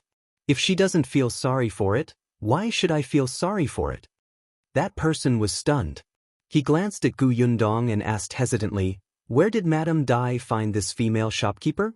She's so generous and treats those as trinkets. She gave them away just like that."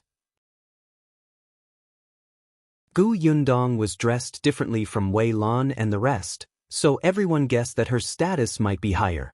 "Yes, you have good taste." Madame Dai became smug. She walked to Gu Yundong's side and patted her hand. She said to the guests, "Are you envious? But this is not the shopkeeper of our New Tea Pavilion. She is a boss of New Tea Pavilion." Boss? This was the boss of New Tea Pavilion? How was that possible? Although they had long heard that there were 3 bosses in New Tea Pavilion, the third one was too mysterious. They had never seen her before and she did not even come when the shop opened. As time passed, there were rumors that there was no third owner at New Tea Pavilion at all. There was only Madame Dai and Ye Shuang. However, they did not understand why those people had to fabricate a boss. They didn't expect that there really was one. Moreover, she had appeared in front of them at this moment. She was young but plenty of methods. She had even given them a trinket just now. If you find any errors, ads pop up, ads redirect, broken links, non-standard content, etc., Please let us know reports so we can fix it as soon as possible.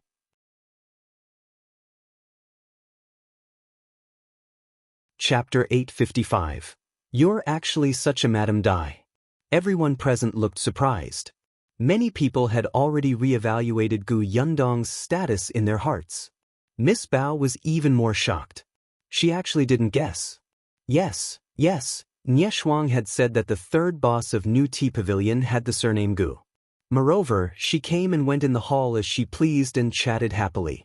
Why didn't she think in that direction? Miss Bao was extremely vexed. To think she said that she knew everything about the prefectural city. Her face hurt.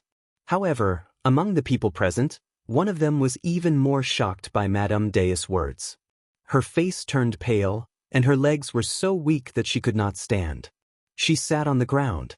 But how could that be? Was she the boss? The boss of the Gu family? Then why didn't she say anything? Was she deliberately watching her make a fool of herself? Wei Lan was the first to see it. Seeing this, she sighed inwardly and walked over to help her. Get up first. Later, go and apologize to Boss Gu.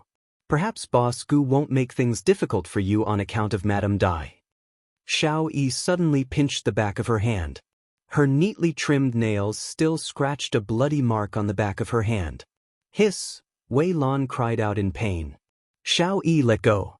However, Xiao Yi raised her head and looked at her with hatred in her eyes. You did it on purpose. You know that she's the boss of the Gu family, right?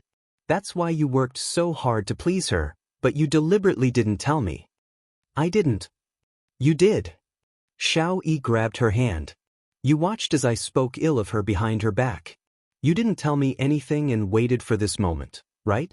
Wei Lan, you're too sinister. You're simply crazy. Whether you believe it or not, I really didn't know that she was the owner of the Gu family. After I found out, I wanted to tell you, but I couldn't find you. You went to look for Madame Dai. Wei Lan pulled her hand back. Looking at Xiao Yi, who only had resentment in her eyes and did not know how to repent, she completely lost the desire to talk to her. She stood up and said coldly, You're on your own. Then she walked towards Gu Yundong. At this moment, Madame Dai pulled Gu Yundong and introduced her formally again. This is the third boss of New Tea Pavilion, Gu Yundong. She is very busy, so she did not have time to come here after opening. If we had not written to her to urge her, she might not have come. She is so heartless to throw this shop to us. There was intimacy in her words, and she sounded even more serious. Everyone present could tell that this boss Gu had a very high status in New Tea Pavilion. Gu Yundong said helplessly, I'm not as heartless as Auntie says. Look, I came immediately after you sent me a letter. See how loyal I am to you. Madame Dai leaned closer to her and whispered, If you're really loyal, teach me how to put on your makeup another day. Gu Yundong was speechless. You're actually like this, Madame Dai. She smiled and nodded. All right. That's good. Madame Dai was instantly satisfied. Since you're here today, I have something to tell you. Let's find a room. Gu Yundong nodded. Madame Dai greeted everyone and excused herself. The others had the painting in their hands. They knew that the two of them had something to say, so they did not ask them to stay. Miss Bao wanted to know more about Gu Yundong. Unfortunately, she was glared at by her elders, so she could only find another opportunity. If you find any errors, ads pop up, ads redirect, broken links, non-standard content, etc., please let us know reports so we can fix it as soon as possible.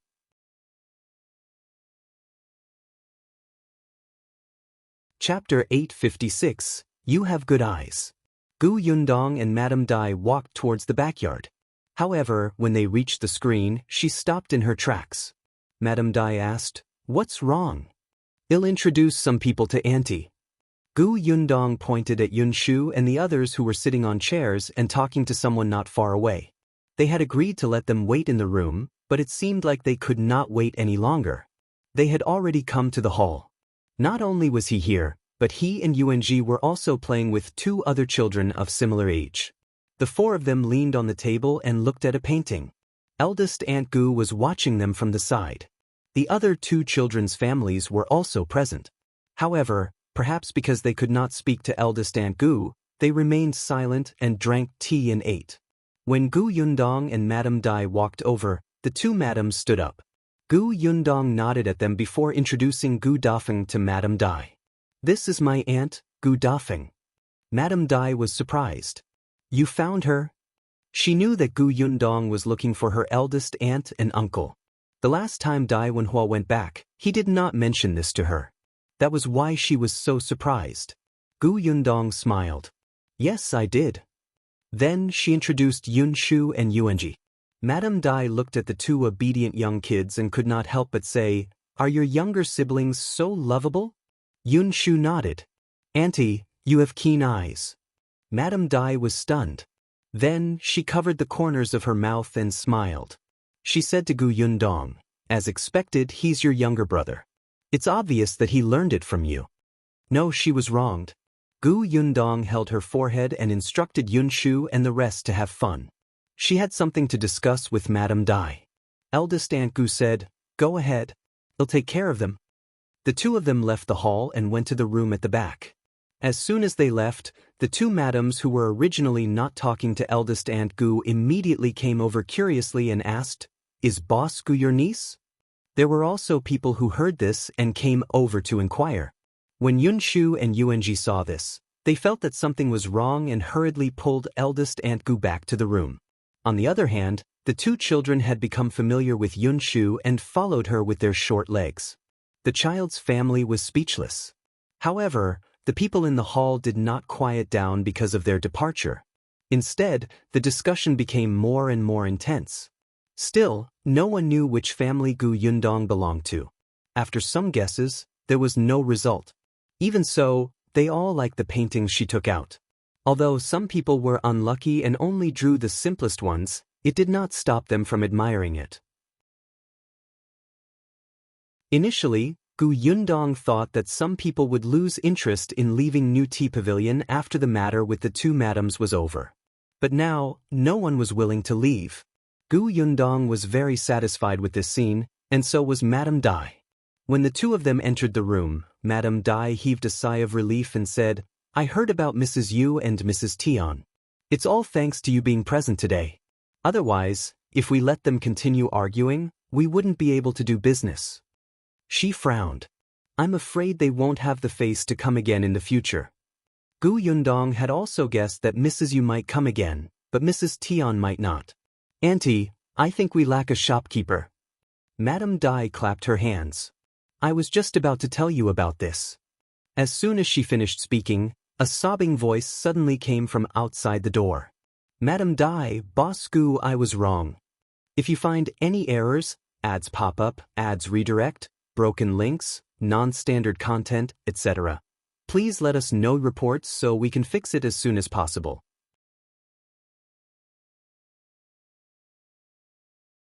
Chapter 857. Returning to her original form. The sudden sound stunned the two of them. The maidservant standing behind Madame Dai frowned and bowed for instructions. "Madam, can you let me go out and deal with it?" Madame Dai looked at Gu Yundong. "What are your plans?" "Auntie, you can make the decision. If I go, I'm afraid she won't be convinced." Madame Dai nodded and instructed the maidservant behind her, Yunshu, "Go ahead and let her understand what she did wrong." "Yes." Yunshu nodded at the two of them and opened the door of the room. She looked at Qiuyue, who was kneeling outside the door. This room was specially spared by Gu Yundong. It was in a corner beside the kitchen warehouse and was used as an office. It was quite far from the room where the other guests were and was not easy to see. Therefore, Qiuyue's commotion did not disturb the other guests. Seeing Yunshu, Qiuyue hurriedly knelt down and took a few steps forward. "Sister Yunshu, please help me plead with Madam. I was wrong. I was really wrong." Yunshu looked down at her. "What did you do wrong?" I didn't know Boss Gu's identity. I was disrespectful to Boss Gu. I deserve to die. Yunshu shook her head in disappointment. She still did not know what was wrong. Even if Boss Gu didn't reveal her identity, she's still a guest. There's no reason for New Tea Pavilion to chase guests out. Qiuyue felt wronged and cried uncontrollably. "Yes, I was too anxious. I just heard the two young masters say that they wanted to stay here until closing time. They also wanted to tour all the rooms here, so I thought wrongly. Were you thinking in the wrong direction? Yunshu sneered. When new Tea Pavilion first opened, many people had the same idea. They wanted to see the other rooms in the backyard, but how did Madame and Miss Nye deal with them? Have you forgotten? Xiao Yi's face turned pale. Yunshu said, Madame has repeatedly reminded you that if you encounter a guest with such a request, you have to tactfully explain to the other party that this is not in line with the rules. If you encounter someone who is pestering you endlessly, you have to forcefully carry them out. But what about you? Not to mention that Boss Gu did not make a request in front of you. Even if she did, the first thing you should do is not to chase the guest away. Xiao Yi was completely speechless. She was just thinking that she was with Madame Dai. Such a small matter. Yunshu sighed in her heart and shook her head. You don't have to stay in New Tea Pavilion in the future. Go pack up and return to the Dai residence in a while. Xiao Yi suddenly raised her head and immediately kowtowed on the ground to beg for mercy. No, Sister Yunshu, I was wrong. Madam, Boss Gu, I was wrong. Please don't chase me away. How many people wanted to come to New Tea Pavilion but could not? Madam had once said that if they could do it well in New Tea Pavilion in the future, when the shop opened elsewhere, old people like them could be promoted as shopkeepers. At that time, they would be much better than the maidservants and grannies in the residence. If there was someone with outstanding ability, Madam would even strip them of their slave status and live a glorious life. This was a job that many people would envy. Xiao Yi knew that even Yunshu, who was in front of her, was tempted. Now, she had finally reached this step with great difficulty, yet she was going to be beaten back to her original state? No, that's not right. It's worse than the original. She had already been abandoned by Madam. Even if she returned to the Dai residence, it was impossible for her to do the same job as before. She would probably be exiled to the manor and die of old age there. Xiao Yi cried bitterly, but Yunshu frowned. She found two old women from the kitchen who had come out to watch the show and quickly pulled her down. If you find any errors, ads pop up, ads redirect, broken links, non-standard content, etc., please let us know reports so we can fix it as soon as possible.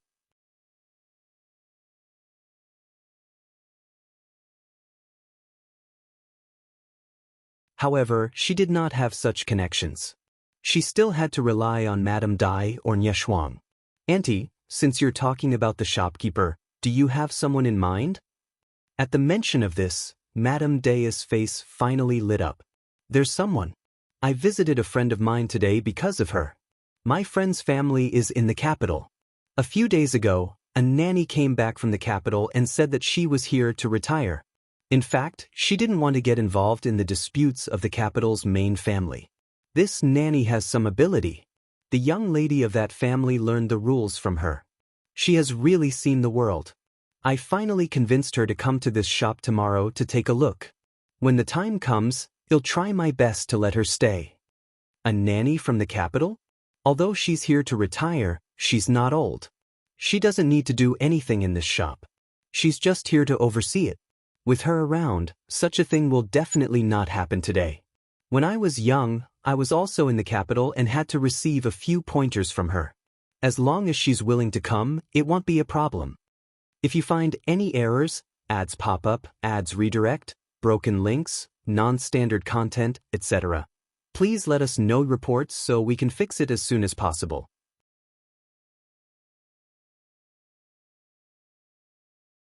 Chapter 859. Gu Dafeng's target is firm. Madame Dai explained the nanny's situation in detail. This nanny was a rather transparent person. Since she was unwilling to get involved in those disputes, she naturally would not interfere much in the residences when they arrived at the Xuanhe prefecture. If not for Madame Dai's early arrival, the nanny would have packed her bags and planned to go to the manor to truly retire.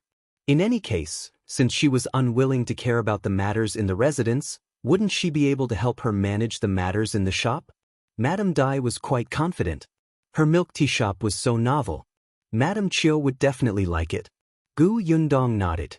All right, well, come back tomorrow. Madame Dai heaved a sigh of relief. I was thinking of calling all the workers and cooks in new Tea Pavilion over to meet her. You can also take the opportunity to see which people are not suitable and let them go back. Madame Dai was also very helpless. Who asked the people she liked to have problems? It was the same for the previous shopkeeper. Today, Xiao Yi had directly violated the taboo of new Tea Pavilion. Her ability to choose people was too trash. Gu Yundong did not know whether to laugh or cry. Logically speaking, with Madame Dai's ability, she should not have done this. Otherwise, she would not be able to become the mistress of a family and manage the huge backyard of the Dai residence. She was the one who chose the servants in the Dai residence. Didn't the maidservants who served her know the rules and do things? However, she had suffered setbacks in the business world time and time again, causing her to lose her temper. This milk tea shop was currently the most popular. Madame Dai felt that Gu Yundong was a lucky star and she needed her to control the situation. Gu Yundong had no objections to seeing Madame Qiuyue tomorrow. The two of them discussed the shopkeeper for a long time. It was not until the shop was closed that Yunshu came to remind them of the time. Madame Dai immediately asked Yunshu to buy some food from a restaurant not far away. They would eat dinner in the shop so that they wouldn't go back too late. Besides, Gu Yundong wanted to show Yunshu and Yuanji the rooms at the back. Speaking of this, Madame Dai was proud. Who asked you not to come when you opened for business back then? When this shop was just renovated, Nie Shuang and I liked it very much. Nie Shuang even said that she wouldn't go back. She would switch to a different room every day and stay here in the future. It's a good opportunity to look after the shop. Gu Yundong could not help but want to laugh. Then why didn't you agree? Oh, the Nie family will settle scores with me later. As the two of them spoke, they led Yunshu and the others to visit the rooms one by one. The two children were overjoyed. Even eldest Aunt Gus' eyes were shining. After walking around, the sky was already a little dark. Only then did Gu Yundong bring Yunshu and Yuanji, who were still extremely excited, as well as eldest Aunt Gu, who seemed to have a certain goal in her eyes and was becoming more and more determined, back to the small courtyard. As soon as eldest Aunt Gu entered the house, she could not wait to return to her room. She said that she wanted to tidy up the wooden carvings. She could clearly feel how successful Gu Yundong was today. The business of the two shops was booming. If Yundong could make something out of nothing, so could she. Even if she couldn't compare to Yundong, as long as she worked hard, she could also have her own shop in the future. Her life would definitely get better and better. At this moment, Gu Dafeng's goal was exceptionally firm. The next day, Yunshu and Yuanji followed Gu Dajiang to Tianhai Academy and saw the stone wall engraved with names. As Gu Dajiang was leading them, the two of them even entered the academy. After seeing this academy that had 100 years of history, they were overwhelmed with emotions the entire day. Meanwhile, Gu Yundong brought Tong Shuitao to the milk tea shop again. If you find any errors, ads pop up, ads redirect, broken links, non-standard content, etc., please let us know reports so we can fix it as soon as possible.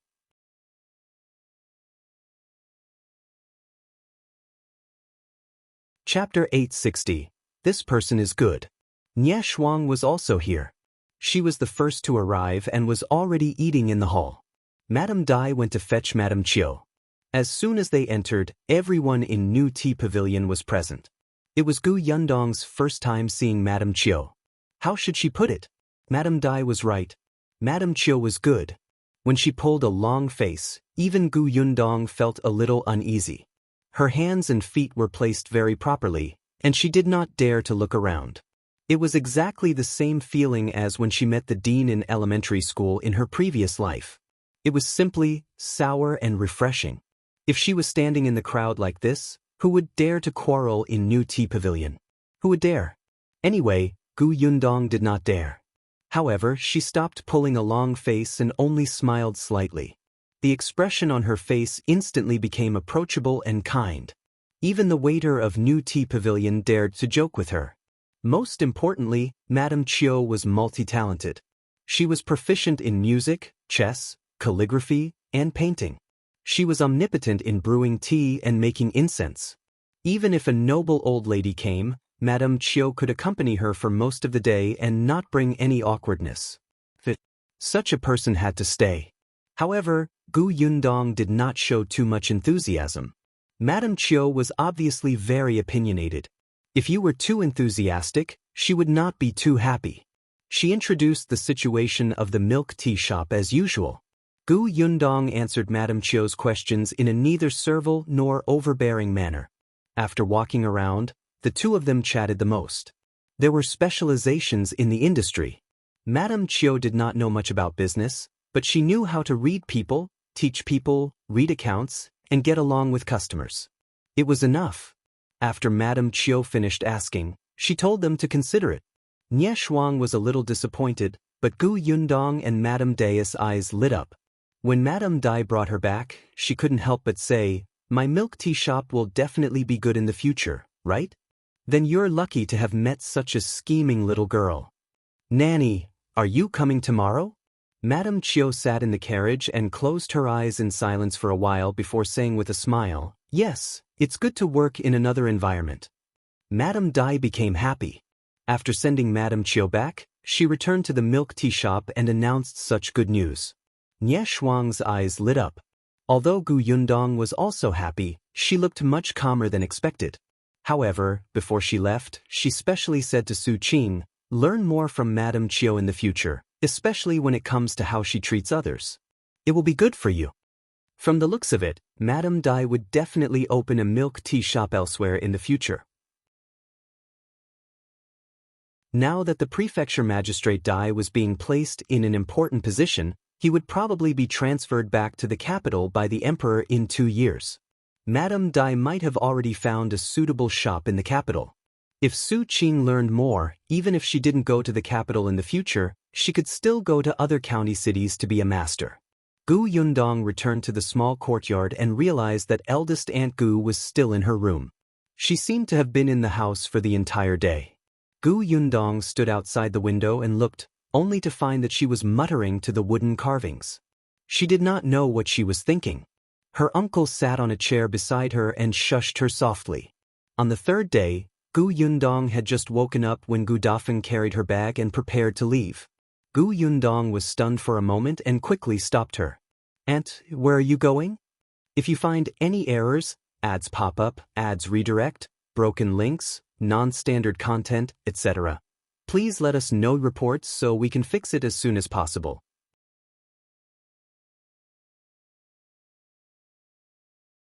Chapter 861. Let's do it today. Gu Dafeng looked at her bag in high spirits. "I'm going to the market to sell wooden carvings." "Now?" "Yes, I prepared for a day yesterday. I set a price for each wooden sculpture and memorized it. I'm prepared to do something big today." What she did not say was that she had rehearsed in her room for a long time yesterday. She had practiced how to receive guests, how to speak, and how to treat people who made things difficult for her. First of all, she had to smile. Gu Yundong had always been smiling when she treated the two quarreling madams that day. However, she could not be afraid and let others think that she was easy to bully. Gu Dafeng was a little regretful now. In the past, when Bien Han went to sell the wooden carvings, she did not go with him. Otherwise, she would not be so inexperienced. Gu Yundong did not expect her to be so well prepared. At this moment, if given a lever, she seemed to be able to prop up an entire planet. She smiled and stepped forward. "I'll go with eldest aunt." No need, no need. How can I rely on you for everything? I'm already an adult and you're elder. I can't keep asking you to take care of me. I'll go myself." "It's fine. If I can't sell them today, I can continue tomorrow. I'll slowly figure it out. It won't always fail to sell." Gu Yundong really had a good impression of eldest Aunt Gu. She thought about Gu Qiuyue and then looked at eldest Aunt Gu. She knew that old Gu was a blind fool. He did not value his eldest son and daughter who were really promising. He only knew how to torture them and specially dote on those useless people. It would be strange if he had a good ending. Then he'll send eldest aunt over. It's your first time going to the market, so you definitely don't know the way. By the time you find the place, it might be noon. There won't be any place for you to set up at the market. Gu Dafeng thought about it and agreed. "Alright, then bring me there." But we've agreed that you'll go after that. Of course. He'll come back after sending Eldest Aunt off. I guarantee that I won't even enter the market. He'll let Eldest Aunt do everything herself. Gu Dafeng smiled and followed her into the carriage. Tong Shuitao drove them there.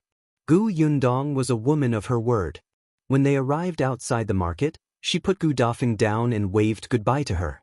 Gu Dafeng entered the market, but Gu Yundong did not leave. She asked Tong Shuitao to watch the carriage and followed her. Yes, she was just curious about what Eldest Aunt would do. She was purely curious. Unbeknownst to Gu Dafeng, her tail had been behind her. When she reached the entrance of the market, she could not help but tighten her grip on her bag. After hesitating for a moment, she strode in. She remembered that Yundong had told her that the first seats in the market were the mother and daughter pair who sold flowers. The young lady's name was Xiao Yuan, and she was about 10 years old. Therefore, as soon as she entered, Gu Dafeng looked in that direction and indeed saw the stall with more than 20 bright potted plants in front of her. The person sitting behind the flowers with a small stool was a young lady. The young lady was watering the flowers with a kettle. She looked serious and obedient, just as Yundong had described. Gu Dafeng immediately became happy and walked up to them. The little girl looked up and immediately put on a smile. Aunt, do you want to buy flowers? Gu Dafeng shook her head and asked, Is your name Xiao Yuan? Yes, Auntie knows me. Gu Dafeng's eyes lit up even more. Her happy expression made Xiao Yuan's mother, Madame Fan, who was arranging the flowers, immediately vigilant. She stood in front of Gu Dafeng and frowned. What's the matter? If you find any errors, ads pop up, ads redirect, broken links, non-standard content, etc., please let us know reports so we can fix it as soon as possible.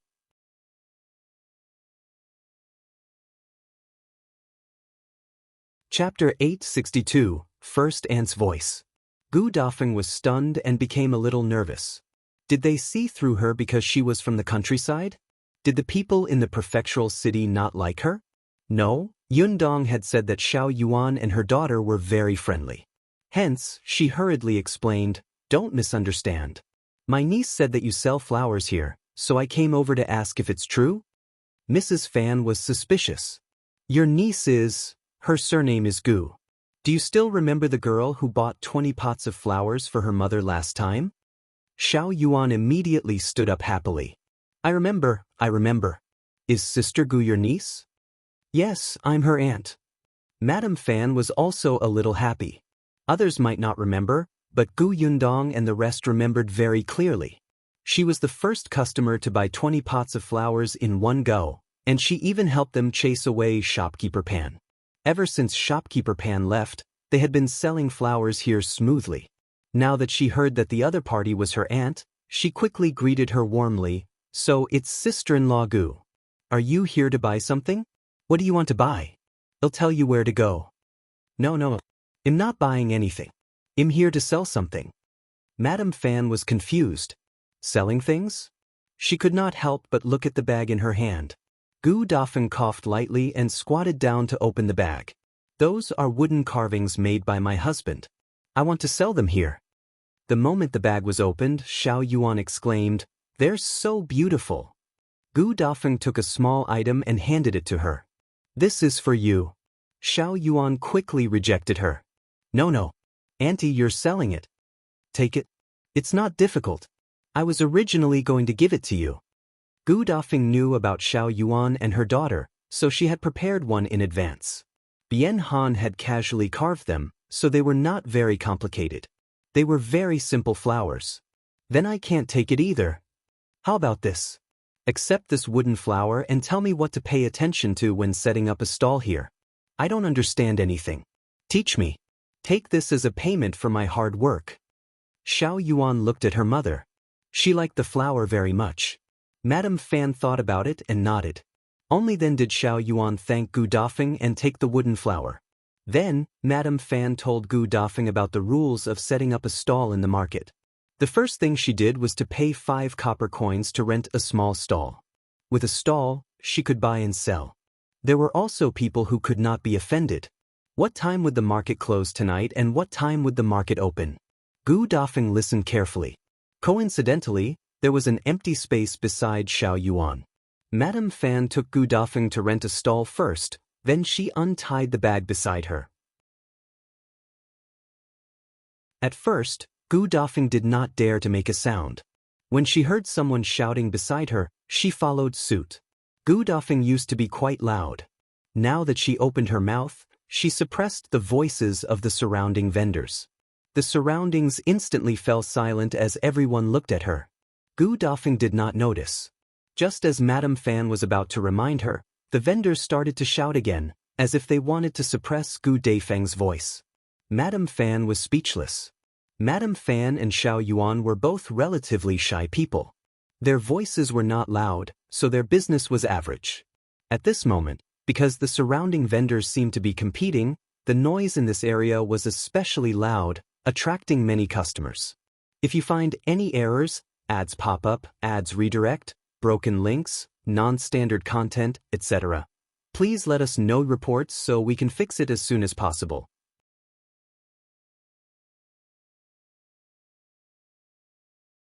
Chapter 863, Getting More Bold. Gu Yundong almost died of laughter when she saw this. Eldest aunt had pulled in this business with a good voice. A few people came to Gu Dafeng's stall to take a look. There was indeed someone who liked her small wooden carvings. There were even people who went to Xiao Yuan's shop to look at the flowers. In an instant there were more people here. Gu Yundong felt that her eldest aunt was good at doing business.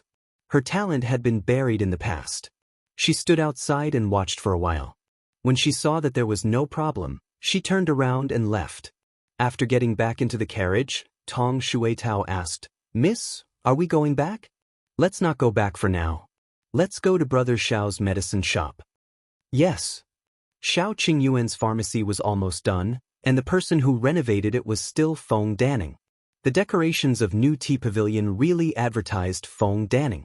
The current Feng Danning could not leave at all to return to Yongfu village. Business came one after another and he could not handle it at all. However, when he heard that Xiao Qingyuan was going to renovate the place, he still came personally without a word. Feng Danning still remembered that it was Gu Yundong who had helped him a lot. From the Gu family's green brick house to the county's Gus, to the prefectural city's Gus, and then to the milk tea shop in the prefectural city, all these were brought to him by Gu Yundong. If she hadn't given him every chance, he would probably still be wandering around the village. Perhaps even the pitiful business in the county city would have been wiped out by his senior brother. Therefore, as long as the Gu family needed it, Feng Danning would definitely come to help without saying anything. As for the Xiao family, they belonged to the Gu family anyway. Feng Danning was tidying up the shop when Gu Yundong walked in. Gu Yundong greeted him. "Uncle Feng, you've worked hard. Where's Brother Xiao?" "He's in the backyard storeroom." Gu Yundong nodded and walked towards the storeroom. She did not notice Feng Danning's hesitant expression behind her. When she reached the backyard, she heard a voice from the storeroom. Xiao Qingyuan was looking at the herbs. The shop was about to open, so the herbs were naturally in place. Gu Yundong looked at his serious back view, tilted her head and smiled. "What are you laughing at?" Xiao Qingyuan didn't even turn around when he heard her footsteps and knew that she was here. He put down the herb in his hand, clapped his hands lightly, and walked out of the storeroom. "Why are you here?" Gu Yundong looked around and saw that there was no one around. Then she whispered into his ear, "I missed you." Xiao Qingyuan's pupils constricted as he pulled her into the storeroom. Gu Yundong was stunned. The smell of traditional Chinese medicine filled his nose. Then, the door of the storeroom was closed. Xiao Qingyuan pulled her into his arms and hugged her tightly. "Say that again." Gu Yundong smiled. "I missed you." Xiao Qingyuan lowered his head and accurately found her lips, covering them heavily. She buried her head in his arms. "You're getting bolder." From holding hands at the beginning, to hugging, and now, what a scheming fellow. He did not hesitate at all. "Next, should I? When you're of marriageable age, let's get married," Xiao Qingyuan said. Gu Yundong thought to herself, as expected. If you find any errors, ads pop up, ads redirect, broken links, non-standard content, etc., Please let us know reports so we can fix it as soon as possible.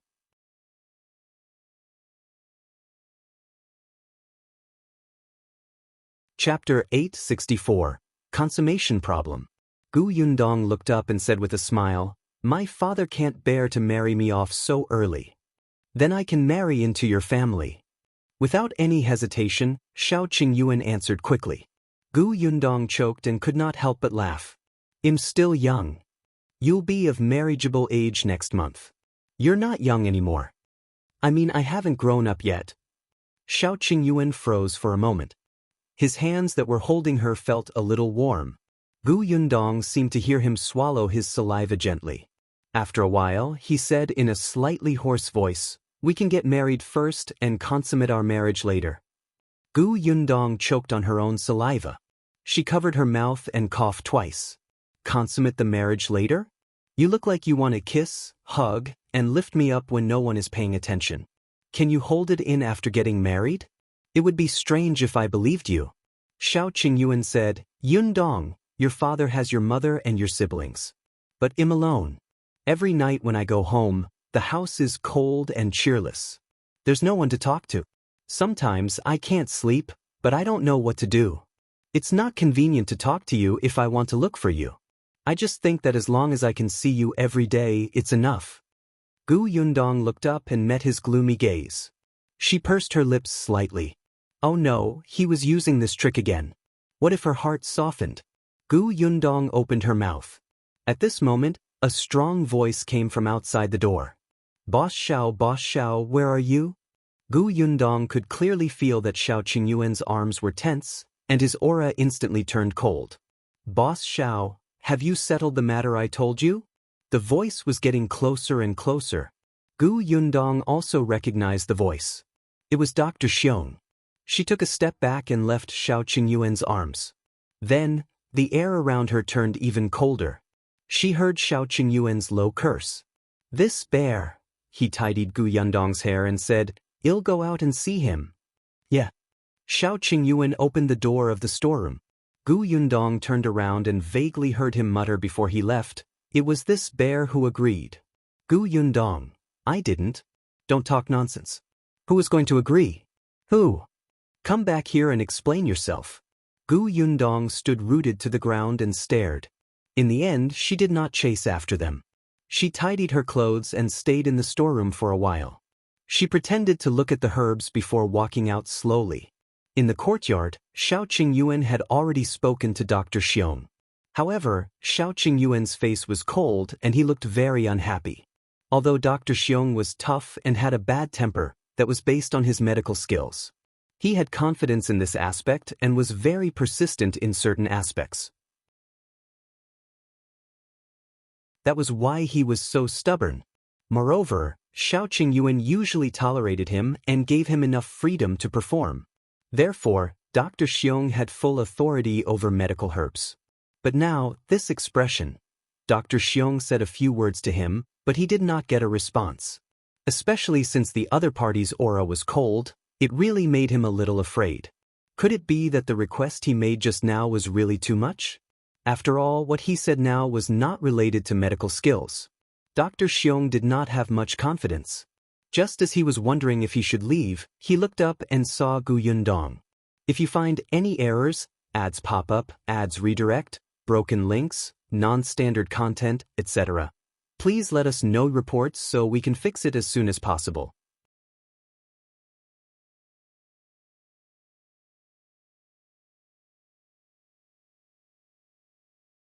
Moreover, from what Qiuyue said, Jiang Bao agreed to come over after they got married. However, it had to be said that there were indeed people fighting for this talent everywhere. She used to think that Jiang Bao was smart. The first time they met, she had a deep impression of him. Now, Dr. Xiong had taken a fancy to him. Then will Lanhua also come to the prefectural city? Gu Yundong had plans to send Lanhua to New Tea Pavilion again. One Suqing was still too few. Qiuyue didn't know about this. We'll have to wait for them to get married and decide for themselves. Nowadays, when husbands went out to earn money, wives had to stay at home to take care of their parents. However, if Jiang Bao and Lan Huar got married, he might still want to bring her out. As long as Jiang Bao was willing, he would definitely be able to convince his family. Since that was the case, Gu Yundong would not interfere. She would wait for them to make their own decisions. If you find any errors, ads pop up, ads redirect, broken links, non-standard content, etc., please let us know reports so we can fix it as soon as possible.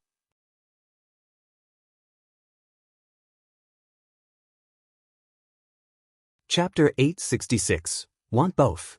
Dr. Xiong, who was standing at the side, was about to die of anger. How did they manage to talk about love with a living person in front of them as if he did not exist? Do you really have to wait until after the new year for Jiang Bao to come over? His voice was sharp and noisy for a moment. Finally, Xiao Qingyuan turned around to look at him. Seeing that he was a little flustered and exasperated, he said, "There are two choices. Firstly, I bring Jiang Bao over. From now on, he will be the only assistant in this pharmacy. Secondly, Jiang Bao will come back in a few months. There can be two assistants in the pharmacy, Jiang Bao and Zhou." Dr. Xiong was instantly suffocated. He wanted Jiang Bao and Zhou. Couldn't he choose both? However, looking at Xiao Qingyuan's implacable appearance, Dr. Xiong ran away. Gu Yundong stared dumbfoundedly at his back as he ran away. After a long while, he finally could not help but laugh out loud. I didn't expect him to be so agile. He ran so quickly. Xiao Qingyuan was also very helpless. This Dr. Xiong was really. Gu Yundong had enough of laughing before he remembered what he had just said. You let Zhou stay in the pharmacy as a shop assistant? Didn't you say that the four of them would learn martial arts and be guards in the future? Xiao Qingyuan said, Zhou recognized that medicinal herb in the manor last time. When I returned, I tested him and found that he was very interested in this aspect and was talented, so I asked for his opinion. He wants to be a shop assistant in this shop and learn more skills. This was his own choice, and Xiao Qingyuan wouldn't object. In any case, as long as Zhou didn't fall behind in martial arts, it was fine. Gu Yundong was enlightened. No wonder Xiao Qingyuan did not plan to hire a shop assistant when he arrived at the prefectural city. He already had someone in mind. Since the prefectural city's shop has a candidate, if you want Jiang Bao and Zhou to work here, what about the pharmacy in the county? Just find another one in the county city. The shop there is small and business is average. It's enough for the shopkeeper to prescribe medicine and pick the herbs. Just find a hard-working person to help move things and clean the shop. They don't have to know about medicinal herbs. The doctor in the county's pharmacy was different from Dr. Xiong. Dr. Xiong's medical skills were good, so after arriving at the prefectural city, he looked for medical centers everywhere to compare medical skills with others. When the medicine shop opened, although he would not be like this, he would have to run out a few days a month.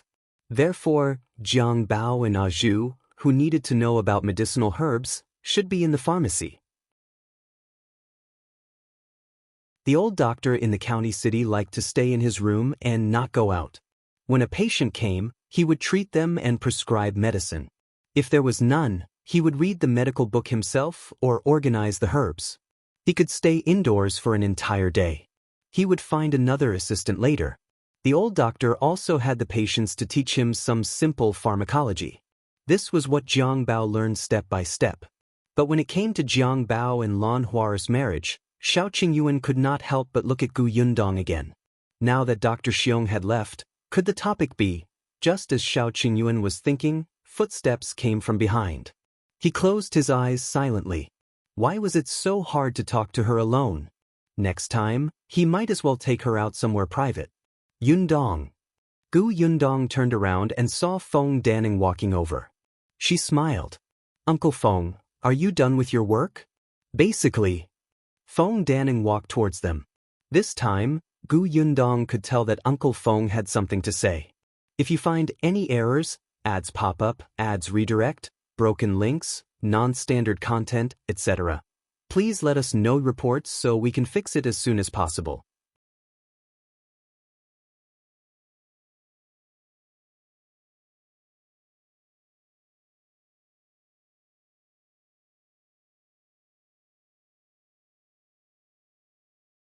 Chapter 868. Arrangements for Aunt Gu. Gu Yundong ran out of the door and soon disappeared. Today, Yunshu and Yuanji had both gone to Aunt Kes' house. She planned to pick them up. When they arrived at the Ke residence, they saw Aunt Ke happily preparing delicious food for them. Aunt Ke had always been good to children, let alone Yunshu, Yunke, Yuanji, and Madame Yang. But when she saw Gu Yundong, she raised her face again, making Gu Yundong not know whether to laugh or cry. There were still some changes in Aunt Kes' house. There were a few pots of flowers in the corner of the courtyard, which seemed to be given to her by Madame Yang.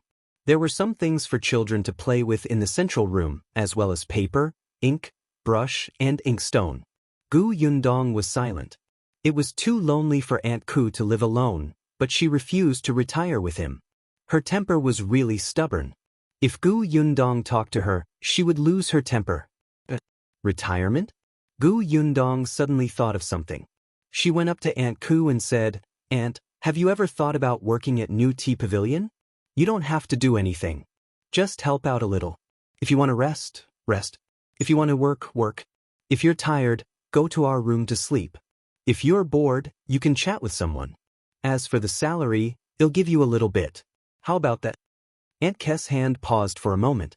That slight movement stunned Gu Yundong. It seemed that Aunt Ke had thought about it. In that case, she had neglected him. Gu Yundong was instantly vexed. However, Aunt Ke snorted and said, "Why would I go? There are so many people. With my temper, I will offend the guests." Gu Yundong smiled and held her hand. "No. Although Aunt Gu is always fierce to me, you're much more patient with children. You also know how to tell stories. Look, Kiki, Yunshu, Yunji, and the rest like you. Our new Tea Pavilion also has small guests. You can take care of them, right?" Aunt Ke used to be very good at talking. She remembered that when Niet Song first saw her, he had reminded her that the children around her were afraid of Aunt Ke because once she pulled them over, she would talk endlessly. However, after spending a year with Yunshu and the rest, Aunt Ke would no longer have such a situation because Yunshu was more eloquent than her. Sometimes, when Aunt Ke told a story, when Yunshu heard something he liked, he would tell her a bunch of random things. Aunt Ke had no room to interrupt. Moreover, this new tea pavilion was opened by her, Nie Shuang, and Madame Dai. Nie Shuang did not say anything else. Aunt Gu was her biological aunt and they had a good relationship. Madame Dai also knew Aunt Gu and the two of them were friends.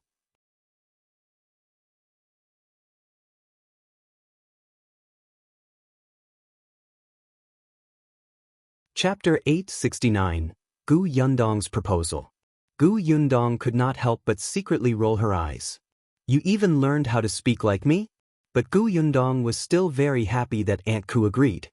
However, there was one thing that needed to be mentioned. Don't be too tired. There's no harm in going over later in the morning. There aren't many customers at the beginning anyway. You have to come back early at night. There's no need to wait until after closing. Although your place isn't very far from New Tea Pavilion, it's not too late. They'll be worried. All right, I understand." Aunt Gu pushed her away. "Don't be sticky. Hurry up and ask your mother and the children to wash their hands. It's time to eat." Gu Yundong smiled and went out. After the few of them finished their lunch, she brought them home. Only Bien Han and the Lu family were left at home. Gu Dajiang had brought Yunshu and Yuanji back to Tianhai Academy yesterday and happened to meet Master Xia. Today, Master Xia had called him to the academy to help copy books, so he was not around. Bien Han sat by the window and was carving with a piece of wood in his hand.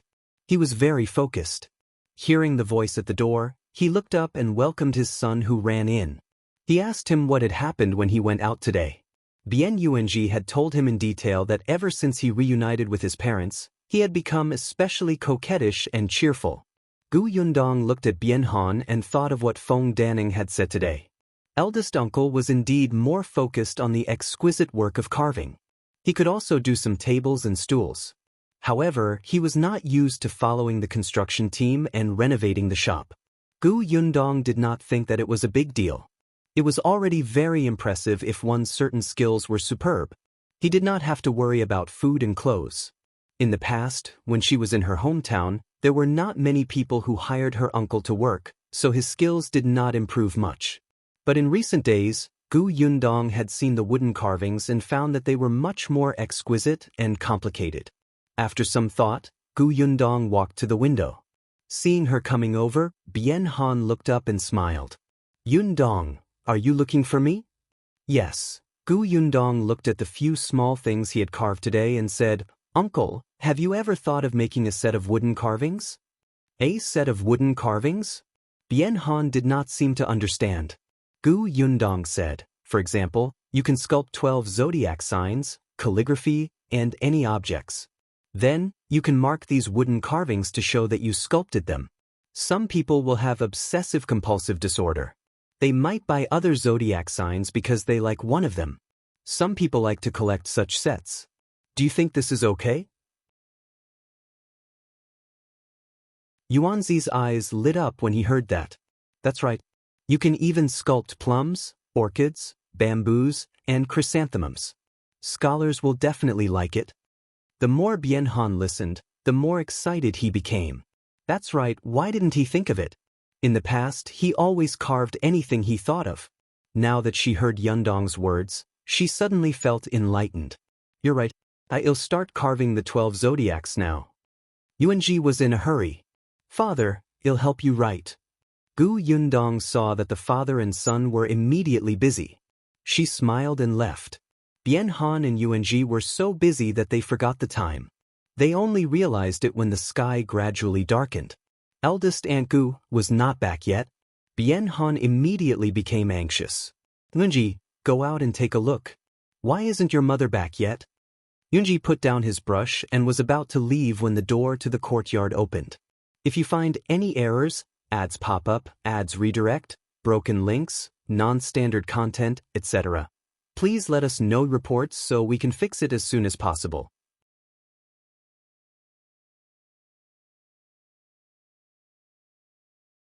Chapter 870. Making Money, Making Money. Bien Yuanji looked up and saw his mother walking in with a flushed face. She was carrying a bag in her left hand and a basket in her right. No one knew what was inside. His face lit up and he quickly ran over. Mother, you're finally back. Gu Dafeng's smile widened. She patted her son's head forcefully and said to Gu Dajiang and Gu Yundong, who had also walked out, Brother, Yundong here. This is meat. Cook this for dinner. Gu Dajiang stopped in his tracks and frowned slightly. What happened to your throat? Gu Dafeng coughed lightly. Her throat was indeed very uncomfortable, and her voice was hoarse. Gu Yundong had already guessed it. She must have shouted so hard that her throat was damaged. Sigh, she should have known. She had forgotten to remind her. Unexpectedly, Eldest Aunt was so honest that she insisted on shouting until she could not. My throat is fine. I'll just drink more hot water. Gu Dafeng waved her hand indifferently. She was full of energy now. What was a throat? She didn't even know. Gu Yundong walked forward and took the basket from Gu Dafeng's hand. She removed the cloth covering it and realized that other than a piece of meat, there was also a pot of flowers. It must have been given to her by Xiao Yuan and her daughter. This meat should weigh 2 caddies, right? Aunt, is your business good today? Gu Dafeng chuckled. Seeing that Bien Han had already been carried out by Lu Sheng, she mysteriously walked to the central room and took off the bag on her back. Let me tell you, my business is especially good today.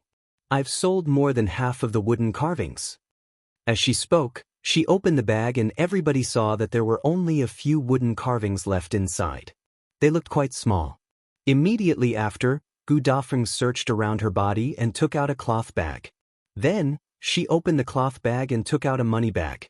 The money bag was quite heavy. With a light knock, it clanged. One could tell that it was filled with copper coins. Gu Dafeng opened the cloth bag excitedly and poured out the copper coins inside. With a clatter, copper coins covered most of the table. A few children at the side exclaimed, Wow, so much money. Gu Dafeng said proudly, I earned 700 copper coins today. There are so many people in the prefectural city. When I sat in the market and shouted, many people came over. Moreover, they're all quite rich. Other than a few people who bargained a few times, the others bought what they liked. She looked very emotional. It's just that the vendors beside us are working too hard. Their voices are really loud. It's not easy for everyone to live. Gu Yundong was speechless. Eldest aunt, don't do this tomorrow.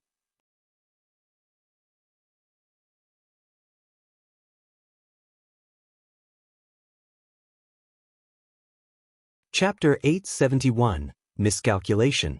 At the thought of this, Gu Dafeng could not help but slap her thigh hard. I miscalculated. Wasn't this the first time she had earned so much money? Wasn't she too happy? In the past, when she was in Jiangyu County, it was her man who sold wooden carvings. He would often bring wooden carvings with a bag to the county city. When he came back, he would bring them back with a bag. He didn't have much money. There were too few people in Jiangyu County who bought the wooden carvings, so this was the first time Gu Dafeng was doing business personally. She was also nervous and thought that it would be good enough if she could sell a few. She did not expect there to be so many rich people in the prefecture capital. She would be more excited if she sold one, and her voice would be higher. After so many times, wouldn't she be unable to care about anything else? Gu Dajiang shook his head and asked Auntie Niu, do we have rock sugar chrysanthemum tea at home? Yes, my lord. Make her a cup. Gu Dafeng touched her throat with her fingers and finally felt a little uncomfortable. Bien Han said worriedly, rest at home tomorrow. Get your throat better first. How can I do that? It's not easy for me to get a good start today. Of course, I have to strike while the iron is hot tomorrow. But, Gu Dafeng glared at him. You can't speak when your throat hurts, but you don't allow me to gesture with my hands? Bien Han said helplessly, even if you want to sell, there aren't many wooden carvings left at home. You've sold most of them today.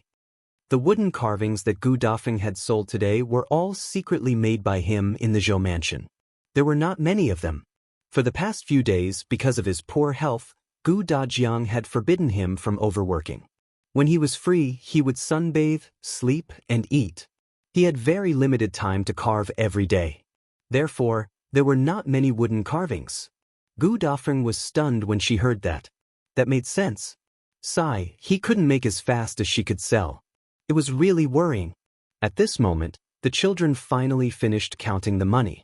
All of them looked very excited. 650 copper coins. Mother, we're missing 50 copper coins. Bien Yuanji raised his hand and reported the situation. Gu Dafeng slapped his hand away.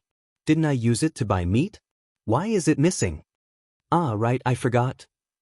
He rubbed his head and quickly became happy again. Mother, you're amazing.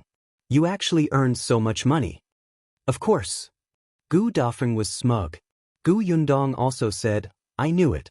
Eldest aunt is indeed good at doing business. Look at these copper coins. It takes a few people half a day to count them.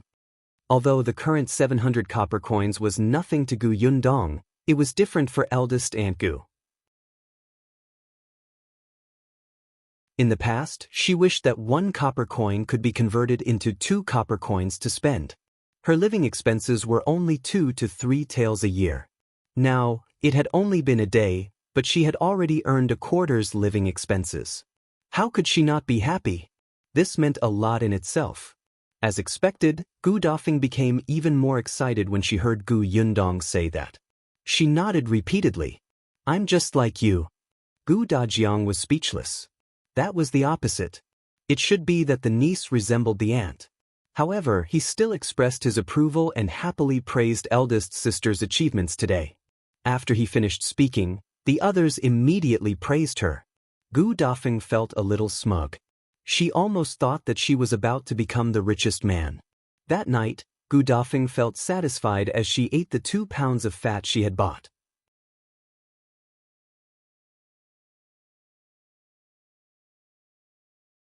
Chapter 872, Reluctant to Spend the Silver. But at night, eldest aunt Gu still knocked on Gu Yundong's door. Gu Yundong opened the door and was stunned to see her. She quickly invited her in. Aunt, are you looking for me? Gu Dafeng nodded with a serious expression. Gu Yundong closed the door.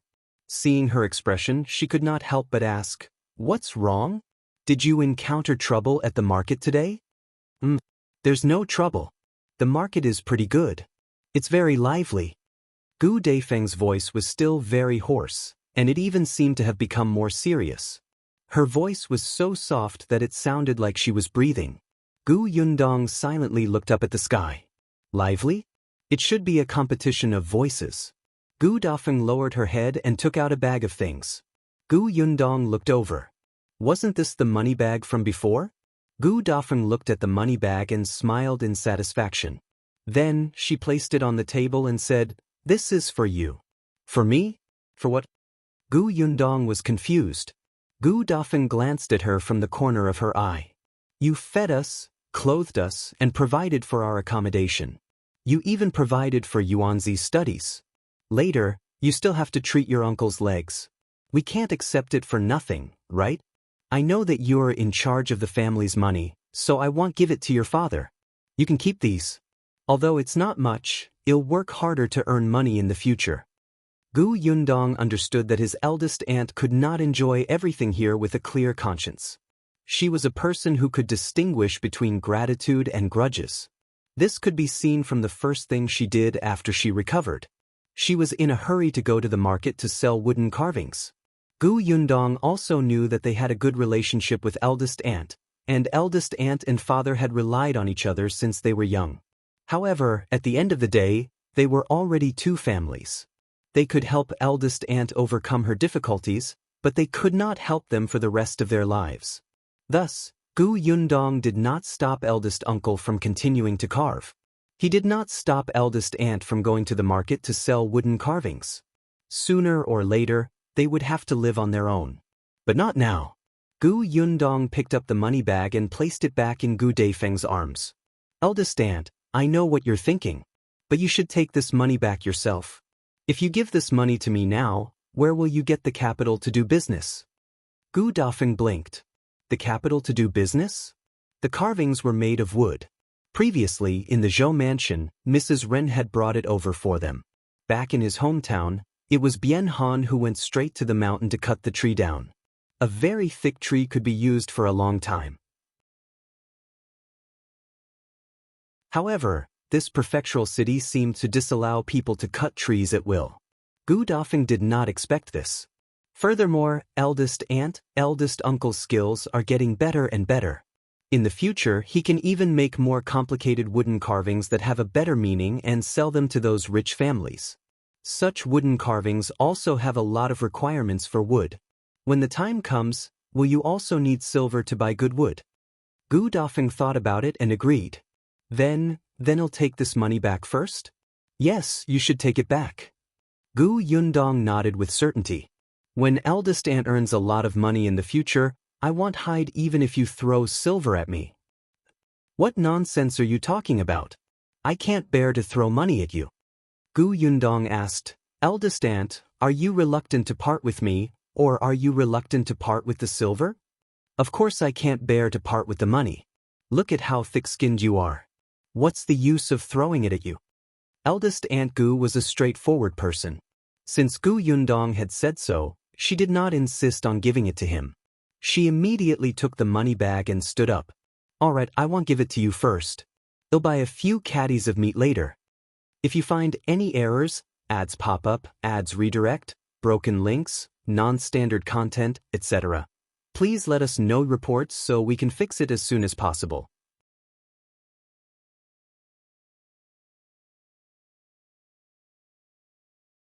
Chapter 873, Wheelchair. Gu Yundong thought of the fat meat tonight and felt her stomach ache. She said weakly, "Aunt, can we buy lean meat next time?" "Full. There's no oil on the lean meat, and it's a few copper coins more expensive than fat. Of course, the fat is better. It's very fragrant." No, she refused. Gu Dafeng had already left with the money bag. She looked like she was going to sell the wooden carvings another day and buy 2 pounds of fat. Gu Yundong suddenly regretted not taking her money back. The next day, Gu Dafeng did not go to the market. Firstly, there were not many wooden carvings left. Secondly, she was completely speechless. Thirdly, Yunshu and Yuanji would be returning to Feng County tomorrow. The holidays were almost over, and the two of them had to return to school to study. Therefore, on this day, the two of them did not go out to play. They stayed at home to accompany their parents and family to rest. Yuanji couldn't bear to leave them. He stayed by their side for almost the entire day. Gu Dafeng could not speak, so he simply read to her. When Yunshu heard this, he could not help but read as well. The courtyard was filled with their childish voices. Gu Dafeng could not help but smile as she watched. It was great. She had never thought that her son could still study. He was so small, holding a book and shaking his head. Those words that seemed unreachable to her were jumping out of his mouth one by one. Even though she could not understand them, they were really nice. The sun was warm and comfortable. After noon, Xiao Qingyuan and Dr. Xiong arrived. Not only did they come, but they also brought something surprising, a wheelchair. The wheelchair was a little heavy, but in everyone's eyes, it was a precious and powerful thing. Xiao Qingyuan and Lu Sheng carefully placed Bian Han on the wheelchair. Gu Dafeng stood behind him, her eyes shining. Her hands were wet with sweat, and she carefully pushed him a few steps. The wheels rolled on the stone road and landed in Bian Han's ears, almost making him cry tears of joy. Ever since his legs were broken, he had not left the Zhou mansion for more than a year. Gu Dafeng was thin and weak, so she could not carry him at all. In order not to add to her burden, Bian Han had to lie on the bed and solve almost everything. Then they came to the small courtyard. When he went out and entered, he was carried around. Every time, Bian Han would feel very embarrassed. He felt that he had brought a lot of trouble to others. Now that he had this wooden wheelchair, he no longer needed to be carried by others. He was very excited, and his fingers trembled slightly. After Gu Dafeng pushed him around twice, he turned to her and said, "Independent Illinois, try it myself. Then be careful." "Yes, I'm fine." Bian Han exhaled. He wiped his hands on his clothes and held the wheels on both sides. The wheels were made of wood and were very heavy. It took a lot of effort to push the wheelchair forward. Bian Han sat on it and couldn't exert any strength. However, he did not give up. It was not until he was covered in sweat that the wheelchair finally moved forward. Once the wheelchair started walking, due to inertia, it was much easier to push again. Gu Dafeng exclaimed, "That's great." Bian Han turned his head. He was sweating profusely, but the smile on his face was especially satisfied. Then, Dr. Xiong checked his pulse and said that he had recuperated well during this period of time. In a few days, he would be able to treat his legs. The whole family was very happy, but this happiness lasted until night time. There was only sadness left. If you find any errors, ads pop up, ads redirect, broken links, non-standard content, etc., please let us know reports so we can fix it as soon as possible.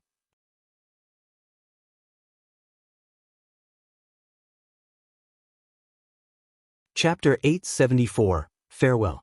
Gu Dafeng could not bear to part with Yuanji, especially when she saw him sleeping in a small ball between the two of them. His hands were relying on them and he refused to let go. His face was red and he was smiling. She wanted to accompany him back to Yongfu village. They had just met not long ago, so how could they bear to part? They wished they could be together all the time. That wouldn't do. Yuanzi's studies were more important, and the father had to treat his legs here. She also had to sell wooden carvings to earn money. She couldn't leave. There were many customers in the prefectural city, so there was no need to worry about sales. There was probably no business in the county city. On the other hand, Bian Han looked at her and then at his son. After a long time, he said, "Why don't you accompany Yuanji back to Yongfu village?" Gu Dafeng was surprised. "You, to visit Mulan." Bian Mulan's grave was now in Yongfu village. Speaking of their daughter, the two of them fell silent again. Their hearts ached. Their young daughter was only 20 years old and had never enjoyed happiness in her life. Why did she? Gu Dafeng's eyes were filled with tears again, and her nose was blocked. She reached out and wiped her eyes fiercely. In a hoarse voice, she said, "All right, I'll go back. I'll go see her and tell her that we're all fine. Tell her not to worry. Leave in peace. In our next life, she'll still be our daughter. Well, dote on her." Bian Han also said in a muffled voice, "I'll treat your leg when you come back. Then remember to eat well. That wheelchair is too heavy. Don't force yourself. Don't fall and hurt yourself again. You have to treat your legs as soon as possible and go back to Yongfu village to see Mulan. Take care of yourself too. Don't take care of Yunshu. Okay. Even though they had only been apart for a few days, the two of them still talked for a long time. The next day, Yunshu realized that when his mother was packing for him, she had also packed her own things. They would only be back for a few days. There was no need to bring too many things. Gu Dafeng, on the other hand, brought a few wooden carvings with her, intending to burn them for Bien Mulan. The carriage was already waiting at the entrance of the courtyard early in the morning. This time, Qiuyue would personally bring Yunshu and Yunshu back. He also had to return to the county city. Firstly, he wanted to ask Qin Wenjing about the Tao family situation, and secondly, he wanted to go back and collect herbs. After Qiuyue opened the pharmacy, he contacted a few herb farmers to buy some of the herbs in their hands. Everyone was happy to sell them to him for a fair price. The Gu family was very relieved to leave Yunshu and Yunshu to him. However, she did not expect Gu Dafeng to say that she wanted to go back. After hearing her reason, Gu Yundong nodded slightly. Alright, Yunshu knows my cousin's location, but the mountain path is difficult to walk on. You'll get Brother Xiao to send you there. Qiuyue nodded. Don't worry. Leave Eldest aunt to me. Bien Han also wanted to go back, but his legs were not suitable for long journeys. If the carriage was too bumpy, his legs, which he had painstakingly recovered, would probably become even worse. Dr. Xiong suggested that he stay at home for the next few days and massage his thighs more. At this moment, he was sitting in a wheelchair as Gu Dajiang pushed him to the door. He watched as his wife and children got into the carriage and slowly left for the alley. After a while, when the carriage had completely disappeared, Gu Yundong said, "Let's go back to the house. It's cold outside. Don't catch a cold." Bien Han reluctantly retracted his gaze and the group entered the house. No one saw that Gu Yundong, whose back was facing them, had a scorching light in her eyes. With Yunshu and the others gone, it was time to settle some scores. For example, concubine Gu of the Zhou mansion. If you find any errors, ads pop up, ads redirect, broken links, non-standard content, etc., please let us know reports so we can fix it as soon as possible.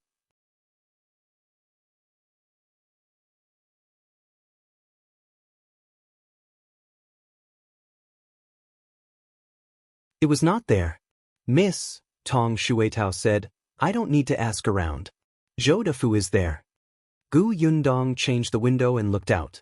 Indeed, she saw Zhou Dafu and Steward Zhou standing not far away outside the back door of a family mansion, arguing with the gatekeeper.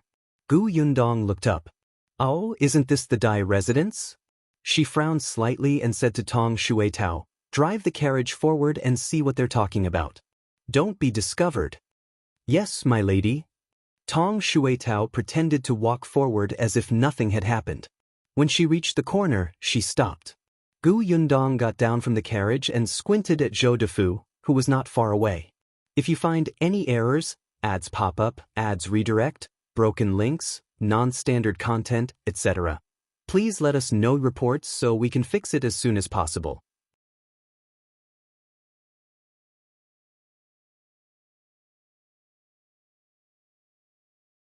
Chapter 876. Dafu Zhou tricked Wenhuo?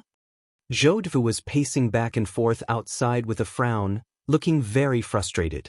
Steward Zhou kept a smile on his face as he said to the gatekeeper, Little brother, help me. Our master really knows your young master. If you inform him, your young master will definitely remember. As he spoke, he stuffed a silver ingot into his hand. The gatekeeper hurriedly retracted his hand and said impatiently, Go, go, go. Are you bluffing me? If you really know him, you can just ask your master to write an invitation for our young master and enter through the main door. Do you have to make things difficult for me here? All right, leave quickly. Don't waste my time here. Let's go. As the gatekeeper spoke, he pushed Steward Zhou out. Hey, why are you still doing it? Let me tell you, I'm really not lying to you. Why don't you go and look for Bien Han? He's the servant your young master bought a few days ago. He knows our old master. Steward Zhou could only take a step back and mention Bien Han's name, although he felt that it was not very useful. Steward Zhou was also worried. Of course, his master had sent a post, but every time he received a response, it was that young Master Dai was very busy. Young Master Dai was not around, and young Master Dai did not know him. The gatekeeper in front of them already knew them, so they could only come here to try their luck. In any case, Zhou Dafu felt that the servants had not told young Master Dai about him at all. Otherwise, why would young Master Dai not see him? It did not make sense. However, the truth was that he could not enter the Dai residence at all, let alone see young Master Dai. When Gu Yundong saw this, he lowered his eyes and fell into deep thought. It seemed that because Dai Wenhuo had bought her aunt and uncle, Zhou Dafu had indeed climbed up the ladder and started to build a relationship with him. In the end, she was the one who caused this trouble for Dai Wenhuo. Should she cut off Zhou Dafu's hope? However, just as she thought about this, someone suddenly walked out of the door in a hurry. At first, this person didn't notice Zhou Dafu and his wife outside, so he didn't manage to avoid them in time and was seen by Zhou Dafu. Zhou Dafu's eyes immediately lit up, and he suddenly rushed forward. His speed was as fast as a rabbit, and it was completely disproportionate to his fat body. Guard Dai. Dai Zhong subconsciously dodged to avoid being hit by Zhou Dafu. When he took a closer look, his expression immediately twisted. How unlucky! How did she bump into him? Zhou Dafu heaved a sigh of relief and took 2 steps forward to block Dai Zhong. Guard Dai, I've finally seen you. Hurry up and tell that gatekeeper if young Master Dai knows me. I've given young Master Dai 2 servants last time. Hey, old Master Zhou, please be careful with your words. Dai Zhong stretched out his hand and hurriedly interrupted him. He said with a serious expression, "What do you mean by giving our young master 2 servants? Those 2 people were bought by our young master. Old Master Zhou hasn't forgotten that the contract was written in black and white, right? Our young master still has that contract. Moreover, old Master Zhou's price wasn't low. These 2 servants cost a total of 50 taels of silver. This much money is enough for our young master to buy 5 servants. Moreover, one of them has crippled legs, and the other is sallow, thin, and covered in injuries. No matter what, our young master has suffered. In that case, it's old Master Zhou who tricked our young master." Trick? Tricked young Master Dai? How did it become a trick? Dai Zhong nodded and said very seriously, "Isn't that so? Our young master has never suffered such a huge loss. Old Master Zhou, you have good methods. If you find any errors, ads pop up, ads redirect, broken links, non-standard content, etc., please let us know reports so we can fix it as soon as possible."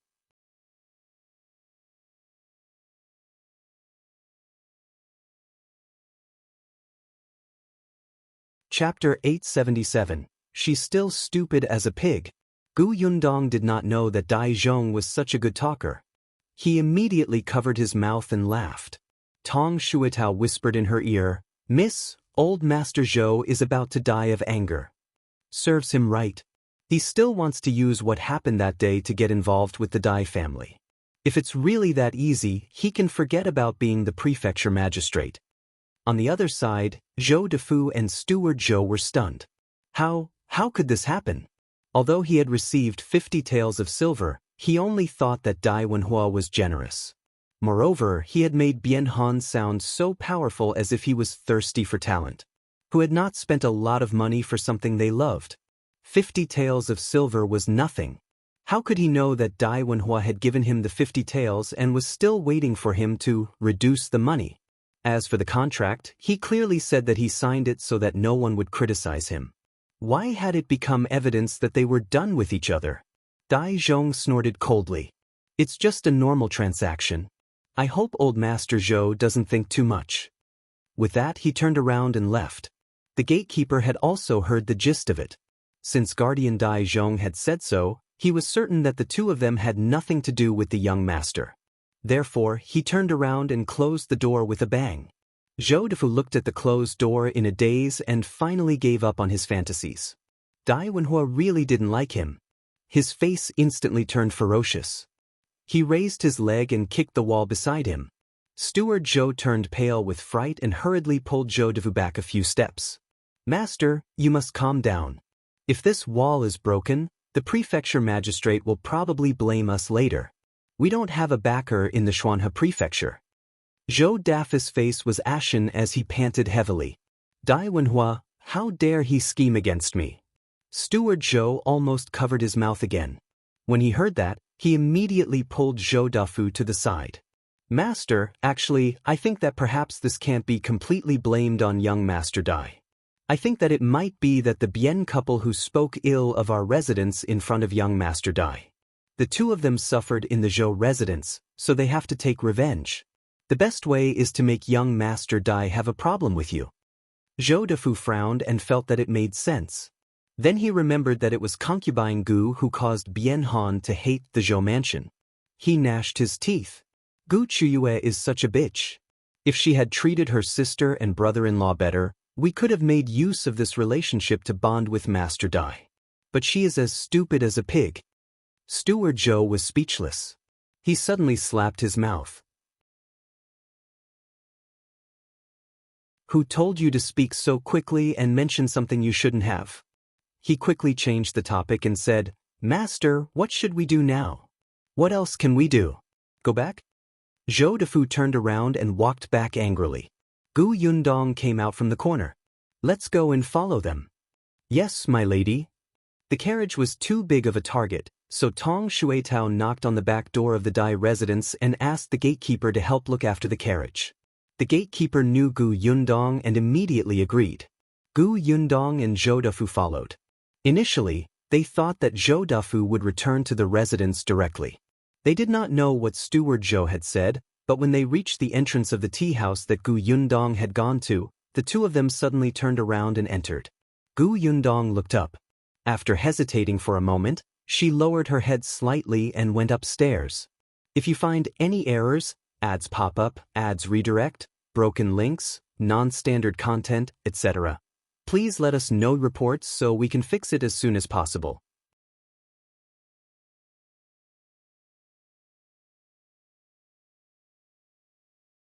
Chapter 878, Strange Steward Zhou. Zhou Dafu's seat was in the corner. Gu Yundong chose a seat where she could see them, but it was not easy for them to see her. Fortunately, there were many people coming and going in the tea house at this time, so no one paid much attention to them. Naturally, Zhou Dafu and his servant were the same. Gu Yundong ordered a pot of tea, a stack of peanuts, a plate of cucumbers, and slowly ate with Tong Shuitao.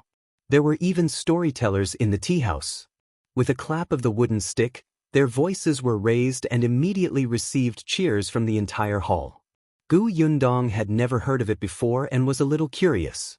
On the other hand, Tong Shuitao was not very interested in this storytelling. This person spoke genteelly and liked to keep people in suspense. In the end, there were only a few familiar stories. They were not as good as the little stories that Miss had told young Master and the others. Hence, Tong Shuitao had been paying attention to Zhou Dafu and his servant the entire time. After Gu Yundong listened for a while, Tong Shuitao suddenly said in surprise, Miss, why is old Master Zhou drinking? This is a tea house. He treats it as a tavern. If he wants to drink, why doesn't he go to a tavern? Drink. Gu Yundong finally shifted his gaze to Zhou Dafu. As expected, Zhou Dafu was drinking. It was unknown if he was drowning his sorrows with alcohol. Steward Zhou, who was beside him, not only did he not stop him, he even persuaded him. Gu Yundong narrowed her eyes. This was a little strange.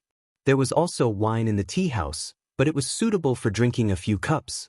After he gulped it down, it quickly attracted the waiter. He probably knew Zhou Dafu and went forward to persuade him. Zhou Dafu was frustrated and took 2 more big gulps. Steward Zhou pulled the waiter to the side and said softly, Our master is in a bad mood now. He'll just drink 2 more glasses. Don't worry. With me here to take care of him, even if he's drunk, he won't go crazy. The waiter frowned and wanted to say something, but Zhou Dafu suddenly tilted his head and fell unconscious. Gu Yundong was speechless. Tong Shuitao chuckled. With his alcohol tolerance, he still has the cheek to drink? The waiter sighed and looked at Steward Zhou. Your master is drunk.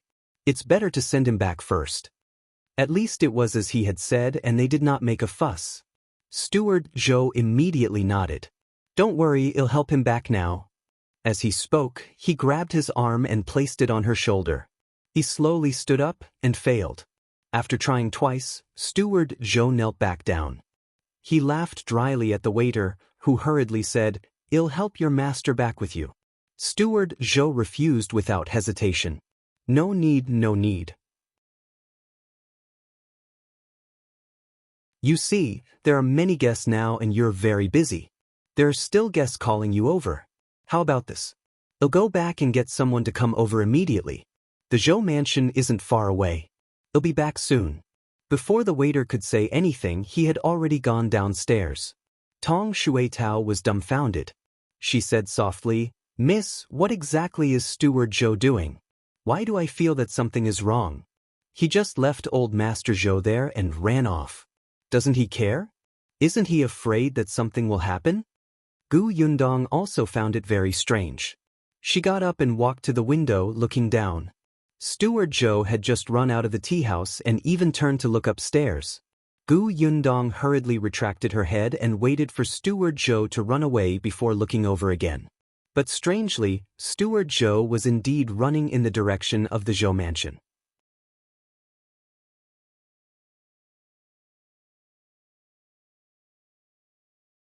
Chapter 879, Qiuyue is here. Gu Yundong returned to her seat. Tong Shuitao hurriedly came over and asked, Miss, how is it? What does Steward Zhou want to do? I don't know. Let's watch here first. He'll come back eventually. Okay. Tong Shuitao looked at Zhou Dafu as she ate. Although Zhou Dafu's character was not good, he had a good behavior. Once he was drunk, he would lie on the table and sleep. It was fine if he did not cause trouble, but he did not even snore. Moreover, his hands and feet were well behaved and did not move at all. After nearly 15 minutes, Steward Zhou still had not returned. The waiter was a little worried. Seeing that there were not many customers, he almost ran to the Zhou mansion personally. Even Gu Yundong thought that she had guessed wrongly and that Steward Zhou might not return. At this moment, Steward Zhou appeared. Not only him, but there were also two people following behind him. Gu Yundong took a closer look. Oh, isn't this Mrs. Ren? Behind her is Qiuyue, who is disguised as a man. Tong Shuitao also recognized her and immediately widened her eyes. Miss, it's Qiuyue. I know. Quickly turn your head around. Qiuyue seemed to have a guilty conscience. At this moment, she kept looking back at her surroundings, as if she was afraid that others would recognize her. However, she did not even think about it. Was it appropriate to dress up as a man without even tightening her chest? Especially since her hair was not combed neatly in a hurry, she did not look like a servant at all. The waiter stood at the side and was at a loss for words. He thought that Steward Zhou had gone back to call for guards. What was the use of calling a weak woman back? Steward Zhou pretended not to see his gaze. Time was really tight, and most of the people in the snow-blowing garden were Mrs. Zhou's men. It was not easy to bring them out, so he could only disguise himself slightly.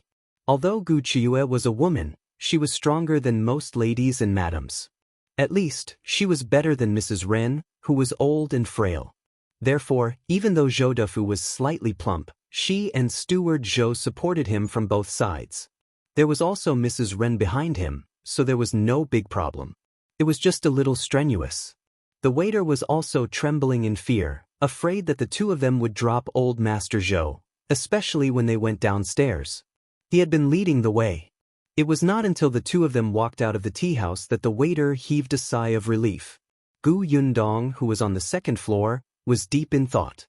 She did not understand what was going on. What were Steward Zhou and Qiuyue up to?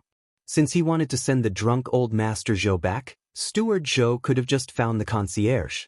Why did he have to do this?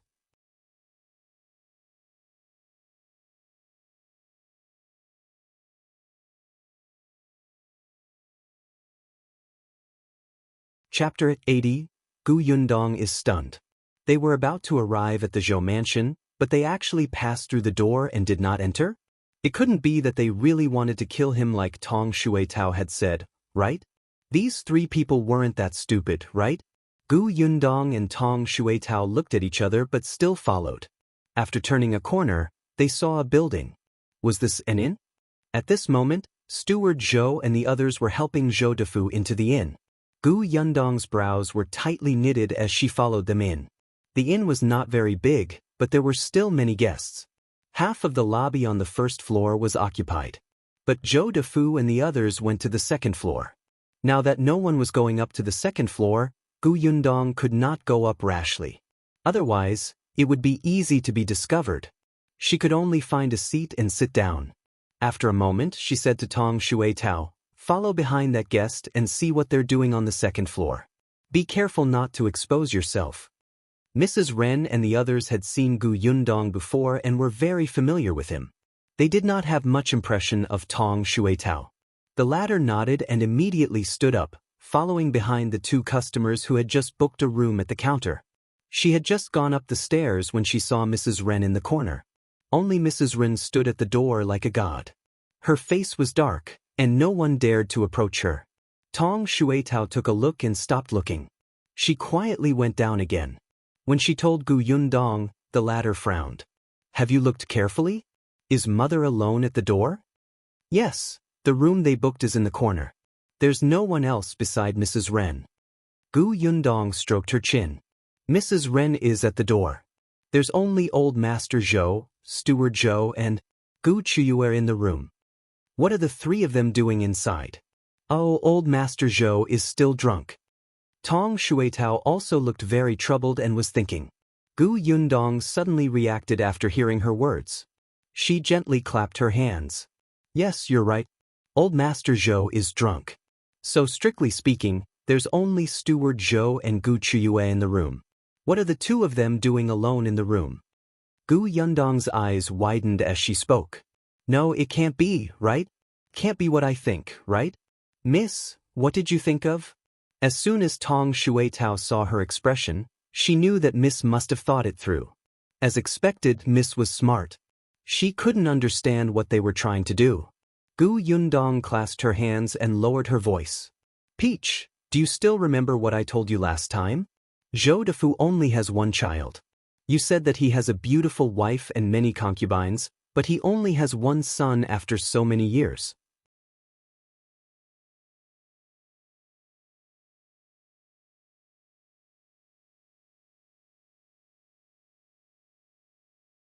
Chapter 881. Nasty. If that was really the case, then Gu Yundong was very, very convinced by this operation. Tong Xuetao was exceptionally excited when she heard this. This means that Gu Qiuyue wants to. She looked around and lowered her voice. "She wants to borrow semen?" Tong Xuetao shivered with goosebumps. It was too disgusting. Moreover, she was borrowing it from an old man like Steward Zhou. The problem was that they actually did it in front of the drunk Old Master Zhou. Tong Xuetao was disgusted.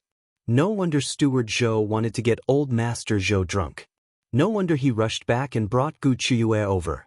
No wonder he didn't go back even though he was so close to the Zhou mansion. Instead, he brought his master to an inn and even got a superior room. That's not right, Mississippi.